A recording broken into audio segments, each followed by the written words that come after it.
রাতের আঁধারে যারা সিজদাতে রয়, দু চোখের অশ্রুতে নদী যেন বয়।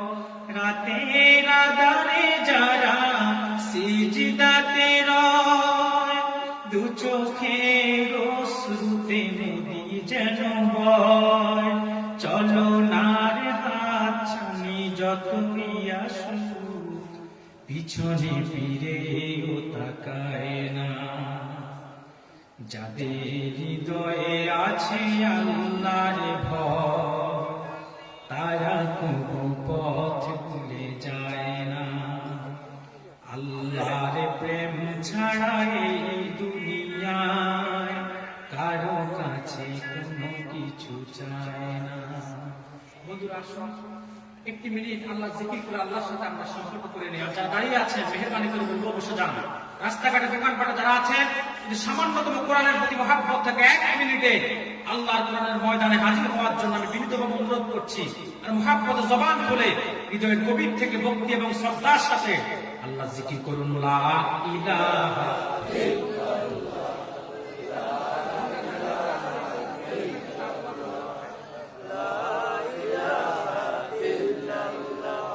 লা ইলাহা ইল্লাল্লাহ, মহাব্বতে জবান খুলে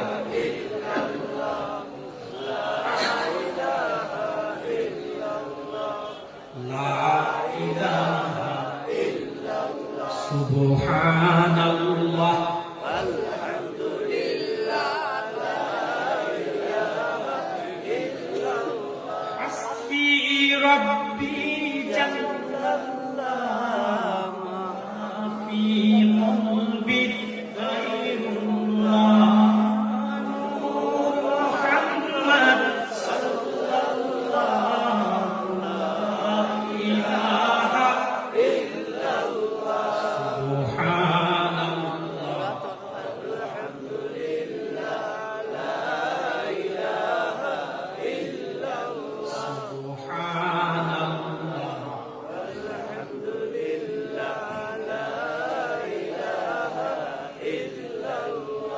জিকিরে খোদা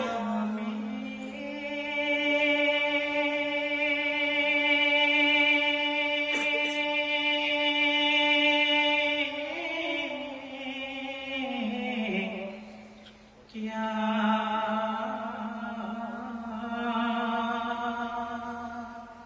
लुत्फ छुपा है मोमिनों की सिवा कोई न जाने।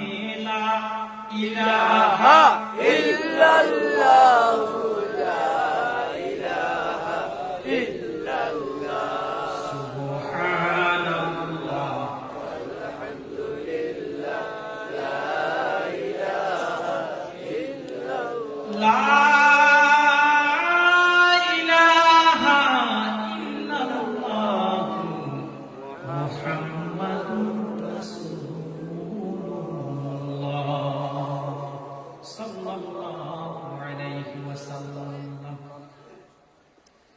বাংলাদেশের ঐতিহ্যবাহী জেলা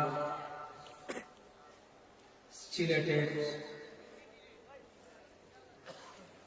বড়লেখা উপজেলাধীন ঐতিহ্যবাহী তালিমপুর বাহারপুর ইয়াকুবিয়া দাখিল ও হাফিজিয়া মাদ্রাসা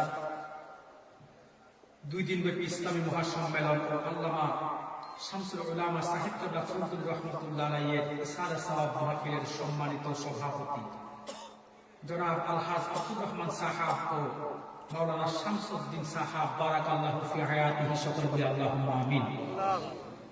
সম্মানিত প্রধান অতিথি শামসুল উলামা আল্লামা সাহেব কিবলা ফজলুর রহমাতুল্লাহ আলাইহির কলিজার টুকরা সন্তান, লক্ষ লক্ষ মুসলিম জনতার হৃদয়ের স্পন্দন হযরত আল্লামা হুসাইনুদ্দিন চৌধুরী সাহাব বারাকাল্লাহু ফি হায়াতিহি, সকলে বলি আল্লাহুম্মা আমিন। উপস্থিত হাজারাত উলামায়ে কেরাম, তুলাবায়ে এজাম, দূর কাছ থেকে আগত ইসলাম প্রেমিক, কোরআন প্রেমিক, নবী প্রেমিক আমার ইমানদার মুসলমান ভাই বোনেরা, জাতির শ্রেষ্ঠ সন্তান উলামায়ে কেরাম, বাবার বয়সে বৃদ্ধ মুরব্বী বাবারা, তারুণ্যের উচ্ছ্বাস উদ্দীপনায় ভরপুর, অন্যায় ও অসত্যের বিরুদ্ধে বলিষ্ঠ কণ্ঠস্বর আমার কলিজার টুকরা যুবক ভাইরা, স্কুল কলেজ ইউনিভার্সিটির ছাত্র বন্ধুগণ, পর্দার অন্তরালে অবস্থিত আমার অবলা সরলা সতীসাধ্বী দিনদার ইমানদার নেককার সালেহা মা ও বোনেরা, সকলকে অন্তরস্থল হৃদয়ের গভীর থেকে জ্ঞাপন করছি মুবারকবাদ। সবটুকু শুকরিয়া,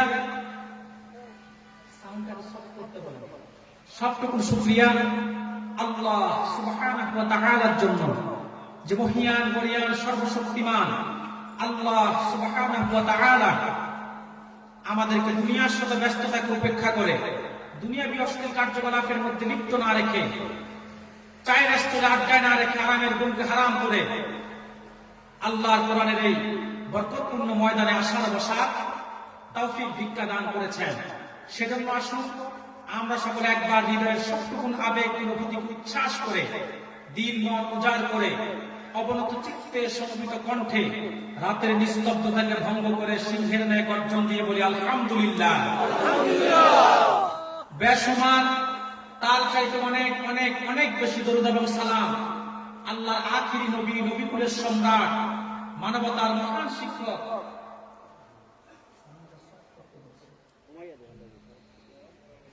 আল্লাহর আখিরি নবী, নবীকুলের সম্রাট, মানবতার মহান শিক্ষক মুহাম্মদ আল আরবি নূর নবী হযরত মুহাম্মদ সাল্লাল্লাহু আলাইহি ওয়াসাল্লামের উপর আল্লাহ পাক, যাকে আজ থেকে ১০০০ বছর আগে পবিত্র রবিউল আউয়াল মাসে পবিত্র মক্কা নগরীতে পিতা আব্দুল্লাহ এবং মা আমেনার কোল ঘেঁষে গোটা জগৎবাসীর জন্য রহমত হিসেবে প্রেরণ করেছেন। বিনা দরখাস্তে আমাদেরকে রাহমাতুল লিল আলামিনের উম্মত হিসেবে কবুল ও মঞ্জুর করেছেন। শুকরিয়া তার আমরা আরেকটি বার বলছি আলহামদুলিল্লাহ। সম্মানিত সুধী, সন্ধ্যার পর থেকে আজকে বাদ জোহর থেকে জুমার পর থেকে আপনার এই গভীর রজনী পর্যন্ত দেশ ভরের ওলামায়ে কেরামদের জবান থেকে তিনাদের ঈমান দীপ্ত সারগর্ব বক্তব্য শুনেছেন আলহামদুলিল্লাহ। আমি নির্ধারিত সময় থেকে একটু লেটে এসেছি, যদিও আমার চেষ্টার কোনো ত্রুটি ছিল না। আমি জুমা পরেই কুমিল্লা থেকে রওনা হয়েছি। আমার ইচ্ছা ছিল যে এশার নামাজের পরপরে আমি এই ময়দানে উপস্থিত হতে পারবো, কিন্তু আমি রাস্তায় যানজট থাকার কারণে ইচ্ছা থাকা সত্ত্বেও আমি উপস্থিত হতে পারি নাই। এজন্য আমি আপনাদের ক্ষমা সুন্দর দৃষ্টি কামনা করছি। প্রিয় সুধী, আপনারা অনেক দেশ ভরেন ওলামায়ে কেরামদের জবান থেকে আজকে তিনাদের ঈমানদীপ্ত বক্তব্য শুনেছেন। সব যোগ্য যোগ্য আলেম ছিল, আর সবচেয়ে অযোগ্য মানুষটাই সবার শেষে বসেছে, ঠিক কিনা বলেন? আজকে দুপুর থেকে যতজন আলেম কথা বলেছেন সবাই যোগ্য আলেম, আর সবচাইতে অযোগ্য মানুষটা আমি সবার শেষে বসেছি। বিশেষ করে আজকে ঢাকা দারুন নাজাতের মুহাদ্দিস মুহতারাম বদরুজ্জামান রিয়াদ সাহেব কথা বলেছেন, মুফতি মঞ্জুর সাহেব, মুশাহিদ আলম আহমদ কামালি সাহেব, শিহাবুদ্দিন আলিমুল সাহেব সহ অনেক বিজ্ঞ প্রাজ্ঞ দেশ বরেণ্য ওলামায়ে কেরামগণ তিনাদের ঈমানদীপ্ত সারগর্ব বক্তব্য আপনাদেরকে শুনিয়েছেন আলহামদুলিল্লাহ। প্রিয় সুধী, আমি খুব কম সময়ে কিছু কথা আজকে আপনাদের সাথে শেয়ার করবো ইনশাআল্লাহ। মূল আলোচনার প্রারম্ভ ভূমিকাতে ছোট্ট দুটি কথা। প্রথম কথা হচ্ছে, আপনারা এখানে যারাই বসে আছেন এই গভীর রাতে, একটা মানুষেরও দুনিয়ার স্বার্থ নাই, যারাই বসে আছেন শুধু কোরআনের আকর্ষণে, ঠিক কিনা বলেন? নাকি অন্য কোন উদ্দেশ্য আছে? আমি এসে খবর নিয়েছি তাবারুকের পোটলাও নাই, ঠিক কিনা বলেন? যে রাত গভীরে যে বিদায় দিবেন তাবারুকের প্যাকেটের আকর্ষণে বসে থাকবেন, ওই রকম আকর্ষণটাও কিন্তু নাই।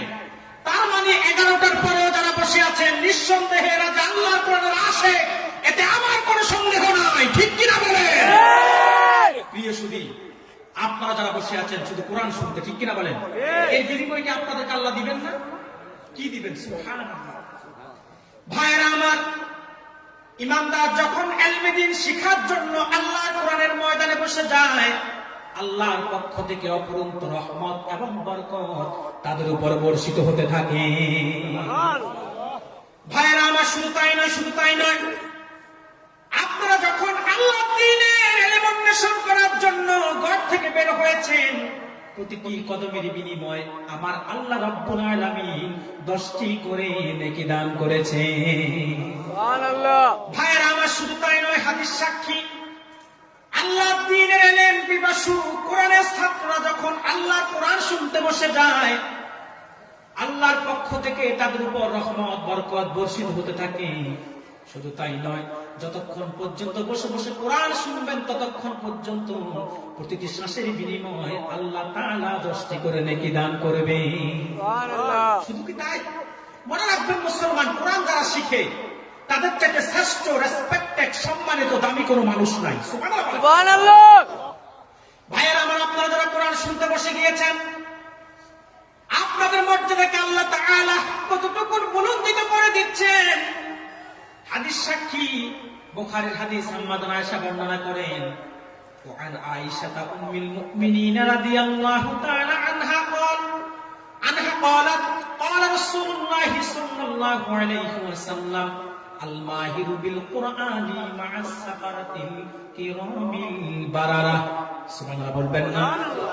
উম্মার জননী, নবী নন্দিনী, সমস্ত জান্নাতি রমণীদের সম্রাটিনী আমাদের মা আম্মাজান হযরত আয়েশা রাদিয়াল্লাহু তাআলা আনহা বলেন, যে ব্যক্তি কোরআনকে ভালোবাসবে, কোরআনকে আলিঙ্গন করে নিবে, কোরআনের সংস্পর্শে এসে সে তার জীবনকে গঠন করবে, আল্লাহ রাব্বুল আলামিন কাল কিয়ামতের দিন হাসর ময়দানে তাকে জিবরাইল, মিকাইল, ইসরাফিল আর মালাকুল মউতের সমান রতবা মর্যাদা দান করবে। সুবহানাল্লাহ। একটু জোরে বলবেন না সুবহানাল্লাহ। ভাইরা আমার, শুধু তাই নয়, এই কোরআনের সংস্পর্শে আসলে মানুষের দাম বেড়ে যায়। কতটুকু? এই যে কোরআনটা দেখছেন, এই কোরআনটাকে আপনারা একটা কাপড়ের গিলাফ দিয়ে থাকেন না? একই থালের কাপড় মানুষ গায়ে দেয়, ঠিক কিনা বলেন? কিন্তু কোরআনের সংস্পর্শে যেটা চলে আসে, মানুষ সেটাকে বুকে নিয়ে চুমু খায়। সুবহানাল্লাহ বলবেন না? আবার এই যে জঙ্গল থেকে কাঠ কেটে এনে কাঠ দিয়ে চেয়ার বানানো হয়েছে, ঠিক কিনা বলেন? একই কাঠ দিয়ে কোরআন রাখা দেয়াল বানানো হয়, ঠিক কিনা বলেন? যেই কাঠের টুকরাটা আল্লাহর কোরআনের সংস্পর্শে চলে আসে, সেটাকে মানুষ বুকে নিয়ে চুমু খায়, ঠিক কিনা বলেন? একটু চিন্তা করেন তো মুসলমান, আল্লাহর কোরআনের সংস্পর্শতার কারণে যদি সামান্য একটা কাঠের টুকরার দাম বেড়ে যায়, সামান্য একটা কাপড়ের টুকরার দাম বেড়ে যায়, ১,৫০০ বছর আগে যাদের হেদায়েতের জন্য আল্লাহ তাআলা ওই শিবানী আল কোরআন নাজিল করেছেন, সে উম্মতে মুহাম্মাদি যদি কোরআনের সংস্পর্শে এসে কোরআন দিয়ে তার জীবনকে গঠন করে, আল্লাহ তাআলা তার মর্যাদাকে কতটুকু ভুলন্দিত করে দিবে। মনে রাখবেন মুসলমান, কোরআন যারা শিখে এবং শিখায় তাদের চাইতে দামি কোনো মানুষ নাই। সুবহানাল্লাহ বলেন। আপনাদের কাছে যদিও জাগতিক শিক্ষা যারা শিক্ষিত হয়, ডাক্তার, ইঞ্জিনিয়ার, জজ, ব্যারিস্টার, তাদের দাম অনেক বেশি, কিন্তু রাসূলুল্লাহ হাদিস, কোরআন যারা শিখে তাদের চাইতে দামি কোনো মানুষ নাই। সুবহানাল্লাহ বলেন। কত দামি তারা! বুখারীর হাদিস হযরত ওসমান বর্ণনা করেন, খায়রুকুম মান তাআল্লামাল কোরআন ওয়া আল্লামাহু, তোমাদের মধ্যে সর্বোত্তম ব্যক্তি হচ্ছে সে যে নিজে কোরআন শিখে এবং অন্যকে শিখায়। সুবহানাল্লাহ বলবেন না? সুবহানাল্লাহ। তার মানে জাতির শ্রেষ্ঠ সন্তান হচ্ছে উলামায়ে কেরাম, ঠিক কি না বলেন? কোন ইঞ্জিনিয়ার নয়, কোন জজ নয়, কোন ব্যারিস্টার নয়, জাতির শ্রেষ্ঠ সন্তান হচ্ছে উলামায়ে কেরাম, যাদের সিনার মধ্যে কোরআন আছে, ঠিক কি না বলেন? এই জন্য আমি বলবো, সবার সাথে চ্যালেঞ্জ করলো, উলামায়ে কেরামদের সাথে চ্যালেঞ্জ করো না, কারণ আলেমদের সাথে চ্যালেঞ্জ করে টিকতে পারবে এইরকম কোন শক্তি আল্লাহর আকাশের নিচে জমিনের উপর নাই, ঠিক কিনা বলেন? কিন্তু বড় দুঃখ, আজকে আলেমদের সাথে চ্যালেঞ্জ করে, ঠিক কিনা বলেন? কিছুদিন আগে একজন বলছে ঘাড় রটিয়ে দিবে। মনে রেখো, আলেমদের ঘাড় এত দুর্বল নয়, তোমাদের হাত আলেমদের ঘাড়ে আসে না, সেই হাতকে আল্লাহ টুকরা টুকরা করে দিবেন, ঠিক কিনা বলেন? আরেকজন এসপি নামের কুলাঙ্গার বলেছেন আলেমদের হাত পাকে ভেঙে গুড়িয়ে দিবে। নাউজুবিল্লাহ বলবেন না? নিক্সন সাহেব চ্যালেঞ্জ করেছে যে খেলা হবে, আলেমদের সাথে খেলতে চেয়েছিল, খেলা হবে। তোমাদের খেলার ধৈর্য কতটুকু সেটা আমাদের জানা আছে, ঠিক কিনা বলেন? তুমি আমাদের সাথে খেলবার আগে আল্লাহর পক্ষ থেকে তোমার সাথে খেলা শুরু হয়ে গেছে। আমরা দেখেছি গত কিছুদিন আগে নোয়াখালীতে তার দলের লোকরাই তার বিরুদ্ধে মিছিল করেছে, নিক্সনের 2 গালে জুতা মারো তালে, ঠিক কিনা বলেন? মনে রেখো, আলেমদের সাথে খেলতে চেও না, তোমাদের খেলার দৌড় কতটুকু সেটা আমাদের জানা আছে। জাতি ক্রান্তিকালে তোমরা খেলো নাই, মানবতার পক্ষে তোমাদেরকে আমরা খেলতে দেখি নাই, বরং জাতি ক্রান্তিকালে মানবতার পক্ষে আলেমরাই খেলেছে, ঠিক কিনা বলেন?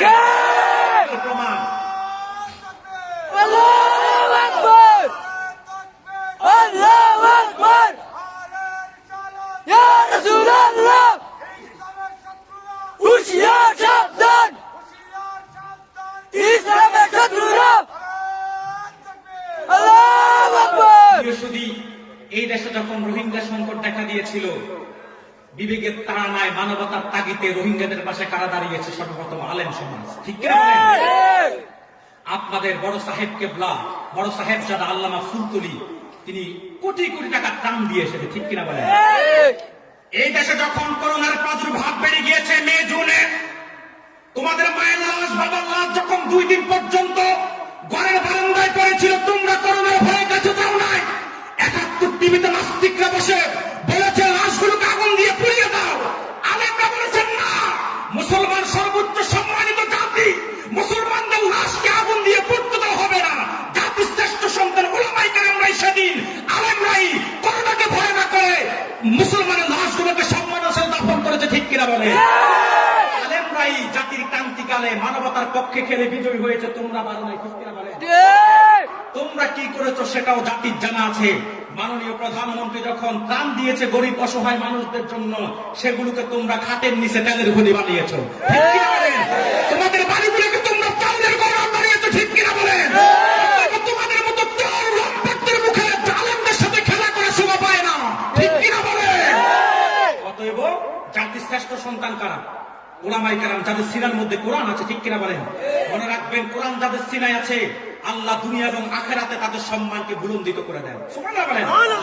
এই কোরআনকে যারা সিনায় ধারণ করবে, ফাহাল্লা হালালাহু ওয়া হারামা হারামাহু, কোরআনের হালালগুলো হালাল বলে গ্রহণ করবে, হারামগুলোকে হারাম বলে বর্জন করবে, আল্লাহ তাআলা তার জন্য 7টা জাহান্নামের আগুনকে হারাম করে দিবে।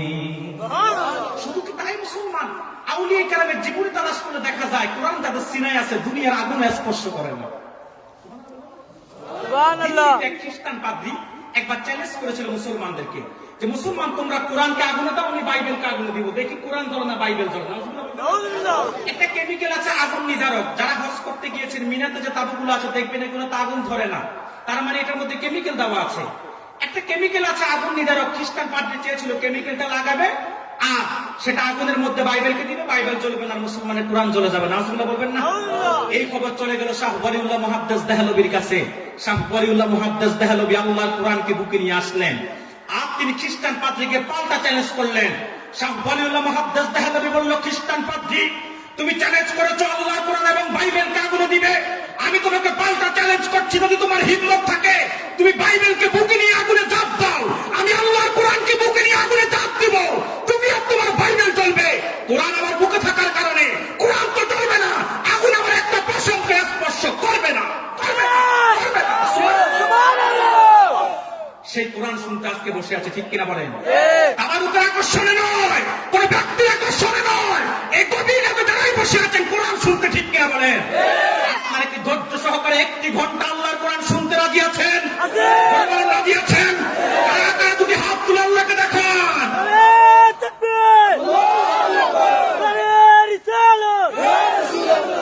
প্রিয় সুধী, আমি খুব ক্লান্ত, আপনাদের যে দুটি জিনিস চাই দিবেন, খুব ক্লান্ত আমি। গতকাল আমার প্রোগ্রাম ছিল কুমিল্লা, জুমার নামাজ পড়ি আমি আবার রওনা হয়েছি।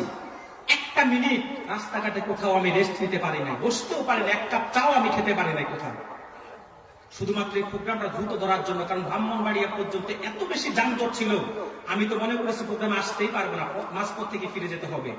কিন্তু আপনাদের দোয়ায়, আল্লাহর রহমতে আমি লেটে হলেও আসতে পেরেছি। আবার আগামীকাল আমার প্রোগ্রাম কক্সবাজার, দিনে প্রোগ্রাম চিটাগং বাদ জোহর, আবার রাতে হচ্ছে কক্সবাজার, আবার রাতেই আমাকে ফিরতে হবে। এই প্রোগ্রামটা আমি নিয়েছি খুব কম সময়, আজ থেকে 1 মাস আগে। আমার আজকের প্রোগ্রাম ছিল মুরাদনগর, যখন বললো তালিমপুর এই মাদ্রাসা ঐতিহ্যবাহী একটি প্রতিষ্ঠান, আমি ওই প্রোগ্রামটাকে ক্যান্সেল করে এখানে আজকে প্রোগ্রাম রেখেছি। আপনারা জানেন আপনাদের সিলেটের ঐতিহ্যবাহী সবগুলো প্রোগ্রামে এই বছর আমি ছিলাম, আলহামদুলিল্লাহ। খতমে বুখারীর মাহফিল আমি ছিলাম, ইমাম বাড়ির ঐতিহ্যবাহী মাহফিল আমি ছিলাম। প্রত্যেকটা আপনাদের ঐতিহ্যবাহী প্রোগ্রামে মোহাম্মদ সাল্লাল্লাহু আলাইহি ওয়াসাল্লামের এই আপনা গোলাম অযোগ্য মানুষটা ছিল, কোরআনের কিছু কথা বলার সুযোগ হয়েছে। আল্লাহ তাআলা এই জন্য যানজট থাকা সত্ত্বেও আজকে এই বিশাল ময়দান থেকে আল্লাহ আমাকে মাহরুম করেন নাই, এই ময়দানেও আজকে কোরআন থেকে কথা বলার সুযোগ হয়ে গেছে, আলহামদুলিল্লাহ। আমি দুটি জিনিসটা দিবেন, ভয় পাবেন না, টাকা পয়সা না, দিবেন। একটি হচ্ছে আপনাদের নিরবিচ্ছিন্ন মনোযোগ এবং ধৈর্য, পারবেন তো ইনশাআল্লাহ। আরেকটি জিনিস চাই, সেটি হচ্ছে আমার প্রতিটি কথার জবাব দিতে হবে সর্বোচ্চ কণ্ঠে, পারবেন তো ইনশাআল্লাহ। এখন আমি আপনাদের সাথে খুব কম সময়ে কোরআনুল কারীম থেকে কিছু কথা শেয়ার করব ইনশাআল্লাহ। প্রিয় সুধী, আমি আপনাদের সম্মুখে তেলাওয়াত করেছি পবিত্র কোরআনুল কারীমের সূরাতুল বাকারা 165 নং আয়াতের অংশ বিশেষ। বলুন তো কোন সূরা? একটু জোরে মারতে হবে কিন্তু। সূরাতুল বাকারা। কোরআনুল কারীম সাজানোর দিক দিয়ে সূরাটা হচ্ছে দ্বিতীয় সূরা। বলুন তো কত নং? দ্বিতীয়। এই সূরার মধ্যে আয়াত আছে 286টা, রুকু হচ্ছে 40টি। এই সূরাটি নাযিল হয়েছে রাসূলুল্লাহ সাল্লাল্লাহু আলাইহি ওয়াসাল্লামের হিজরতের পূর্বে। এইজন্য সূরাটিকে বলা হয় মাদানী সূরা। আমার সাথে আবার বলতে হবে, আমি রিপিট করছি। বলুন তো সূরাটার নাম কি? সূরাতুল বাকারা। আপনারা যদি আমার সাথে কথা বলেন তাহলে আমি বুঝবো আমার কথা বুঝতেছেন। আমি কিন্তু গতানুগতিক বক্তাদের মতো কিচ্ছা কাহিনী বলে 2 ঘন্টা সময় পার করতে পারি না। আমি চেষ্টা করি ক্লাসের মতো কিছু মেসেজ দেওয়ার জন্য, যেগুলো নিয়ে আপনি বাড়িতে যাবেন, ইহজাগতিক কল্যাণ হবে, এগুলো মানলে পরজাগতিক মুক্তি হবে। আবার বলতে হবে, বলুন তো সূরাটার নাম কি? এই সূরার মধ্যে আয়াত সংখ্যা কত? 286, রুকু 40টি। এই সূরাটি কোরআনের সিরিয়াল অনুযায়ী কত নং সূরা? সূরাটি নাযিল হয়েছে কোথায়? মদিনাতুল মুনাওয়ারায়। এই সূরার 165 নং আয়াতের অংশ বিশেষ আমি তেলাওয়াত করেছি। আল্লাহ তাআলা বলেন, ওয়ামিনান নাসি মান ইয়াত্তাখিযু মিন দুনিল্লাহি আনদাদ। মানুষের মধ্যে এমন কিছু ভাগ্য বিপন্ন পোড়াকোপাল আছে যারা বিভিন্ন মূর্তিকে, প্রতিমাকে, দেবদেবীকে আল্লাহর সমকক্ষ মনে করে। নাউজুবিল্লাহ বলবেন না? ইহুব্বুনাহুম কাহুব্বিল্লাহ। এবং ওই সমস্ত দেবদেবী, মূর্তি, প্রতিমাগুলোকে তারা ওই রকম ভালোবাসে মুমিনরা যেমন আল্লাহকে ভালোবাসে। নাউজুবিল্লাহ বলবেন না? ওয়াল্লাযীনা আমানু আশাদ্দু হুব্বান লিল্লাহ। কিন্তু যারা প্রকৃত মুমিন তারা তাদের জীবনের চেয়েও আল্লাহকে বেশি ভালোবাসে। আয়াত থেকে আমাদের আলোচনার বিষয় উঠে আসলো 2টি। কয়টি বলেন?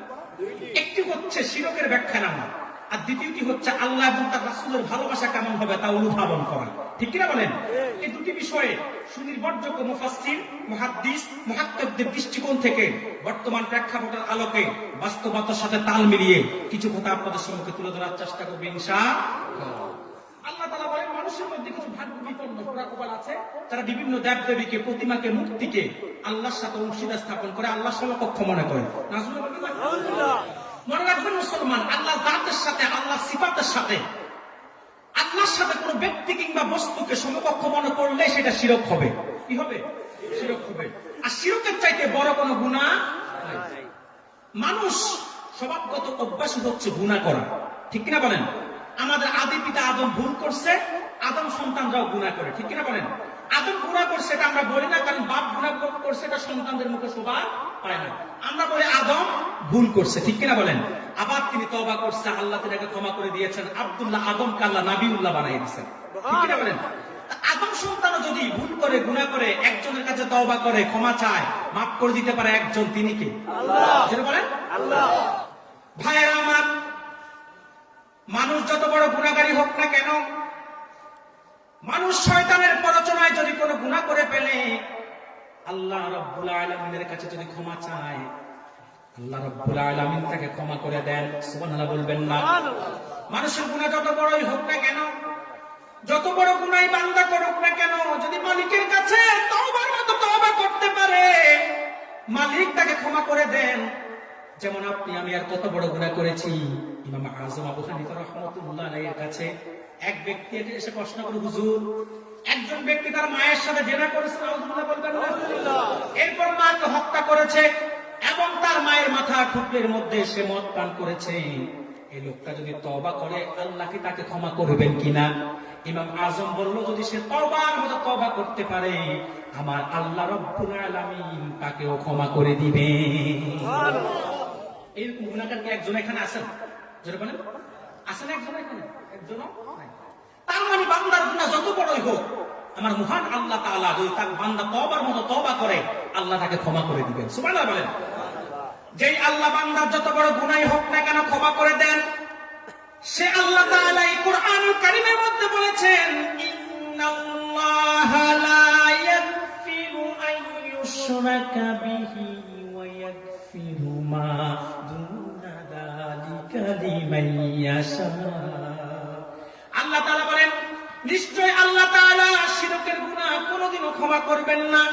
এই ছাড়া বান্দা যত বড় গুনাহই করুক না কেন, যদি মালিকের কাছে ক্ষমা চায়, মালিক তাকে ক্ষমা করে দিবেন। কিন্তু যদি শিরকের গুনাহ করে, আল্লাহ জাতের সঙ্গে আল্লাহ সিফাতের সঙ্গে অংশীদার স্থাপন করে, ওই গুনাহগারকে আল্লাহ তাআলা কোনোদিনও ক্ষমা করবেন না।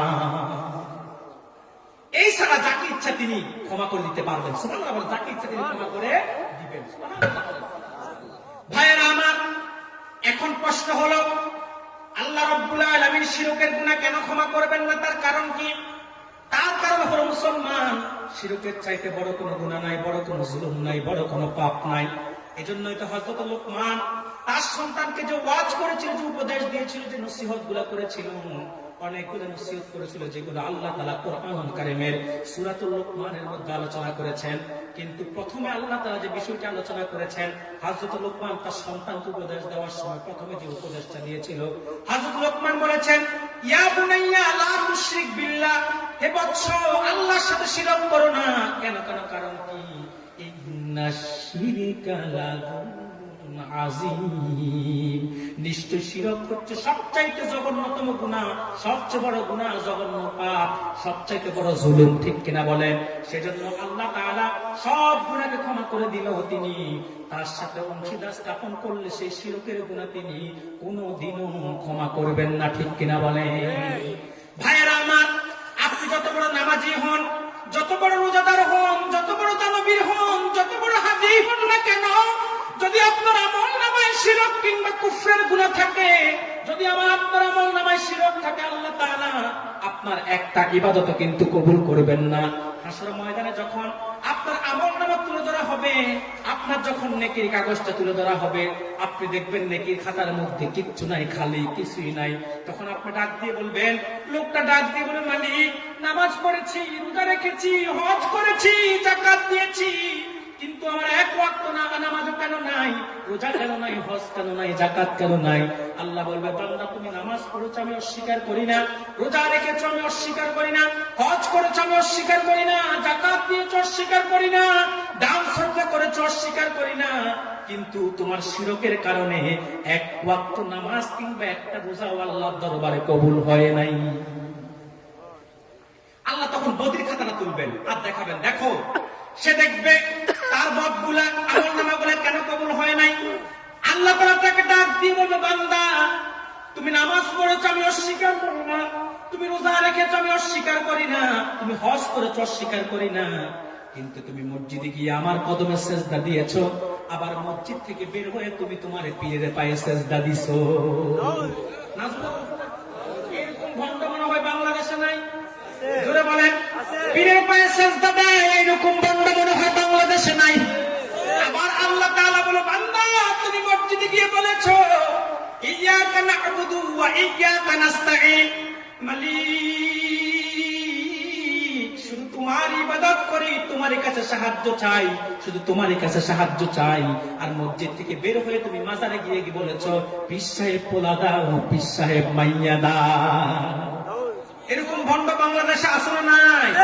বাজারে গিয়ে পীরের কাছে সন্তান চায়, পীরের কাছে সন্তান চায় ব্যবসা বাণিজ্যের জন্য, পীরের কাছে বরকত দোয়া চায় না, বরং পীরের কাছ থেকে ব্যবসা বাণিজ্যের জন্য এমন কিছু জিনিস আসে, পীর বলে তোর ব্যবসা বেড়ে যাবে, নাউজ বলে বলবেন না। মনে রাখবেন, দম দেওয়ার মালিক পীর নয়, সন্তান দেওয়ার মালিক পীর নয়, একজন দিতে পারেন, তিনি কে? বলেন। বাংলাদেশে এমন কিছু ভণ্ড আছে যারা বলে, তোমার ছেলে দিছে কে? বলে, আমার বাবা দিছে। বাবার কাছে গেছি, বাবা দিছে আমার সন্তান। তোমার তো ব্যবসা লস হতে দেখছি, এখন লাভ হয় কেন? বাবা দিছে। এই জন্য আমি বলি কি জানেন, হিন্দুর ইমান খাইছে মায়, মুসলমানের ইমান খাইছে বাবায়। ঠিক কিনা বলেন? ইমান খাইছে কে? মায়। মুসলমানের ইমান খাইছে। যেমন হিন্দুকে যদি বলেন দ্বন্দ্ব কে দিছে, বলে মা লক্ষ্মী। মেধা শক্তি কে দিছে? মা সরস্বতী। রোগ রূপে থেকে সাফা করছে কে? বলে মা কালী। ঠিক কিনা বলেন? বাংলাদেশে কিছু ভণ্ড পীরের মুড়ি দেশে বলে সন্তান দিছে বাবা। নাউজুবিল্লাহ বলবেন না? এইরকম পীর আর মুরিদ আর ভণ্ড পীরদের, ইহুদিদের পুরোহিত আর খ্রিস্টানদের পাদ্রীর মধ্যে করে পার্থক্য নাই। ঠিক কিনা বলেন? যারা পীরের পায়ে সেজদা দেয়, মাজারে গিয়ে সেজদা দেয়, ওই সমস্ত ভণ্ড পীরদের সাথে সুন্নিয়তের কোনো সম্পর্ক নাই। ঠিক কিনা বলেন? মনে রাখো, এই দেশের মানুষকে প্রকৃত সুন্নিয়ত শিক্ষা দিয়েছে সিলসিলায় জনপুর। ঠিক কিনা বলেন? সিলসিলায় বদরপুর, ফুরফুরা, সালসিনা, ফুলতলিয়া, সোনাকান্দা। ঠিক কিনা বলেন? তোমরা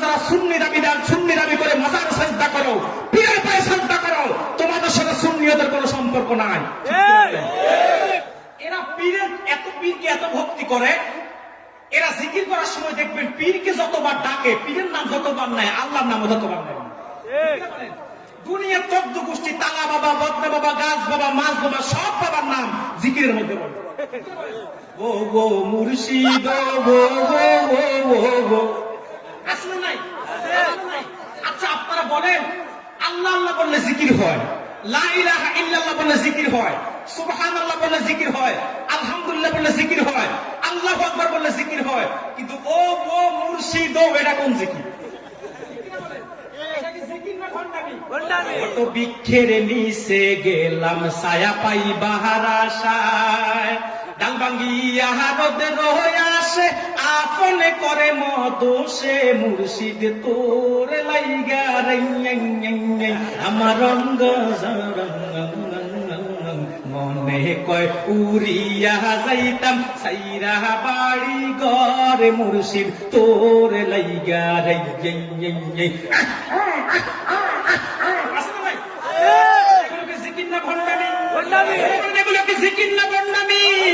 কিন্তু বড় দুঃখ, আফসোস এবং পরিতাপের বিষয় হচ্ছে এই জিকিরের নামে ভণ্ডামি যারা করে, পীরালির নামে পীর পূজা যারা করে, মাজার জিয়ারতের নামে মাজার পূজা যারা করে, ওই সমস্ত বন্ডরাই জনপুর ফুরফুরা সারছি না আর ফুলতলিকে বলে ওহাবি। ঠিক কিনা বলে? দেখেন নাই শ্রীমঙ্গলের এক মাস্টার বলছে সাইয়েদ আহমদ বেরলভী নাকি কাফের। ঠিক কিনা বলেন? বলছে কারামাতানি জনপুরি নাকি ইমান ধ্বংস করছে মুসলমানদের। নাউজুবিল্লাহ বলবেন না? আল্লামা সাহেব কেবলা ফুলতলিকে বলে ওহাবি, ফুরফুরা সারসিনাকে বলে গোলাপি সুন্নি। যেই শামসুল উলামা সাহেব কেবলা সুন্নিয়তকে প্রতিষ্ঠা করার জন্য সৈয়দপুরের জমিনে রক্ত দিয়েছেন, তাকে যারা ওহাবি বলবে, যেই ফুরফুরা সারসিনা বাংলাদেশে সুন্নিয়ত প্রতিষ্ঠা করেছেন, তাদেরকে যারা ওহাবি বলবে, তারা মুনাফিক, বন্ডচোরা মুনাফিক, ইংরেজদের দালাল। ঠিক কিনা বলেন?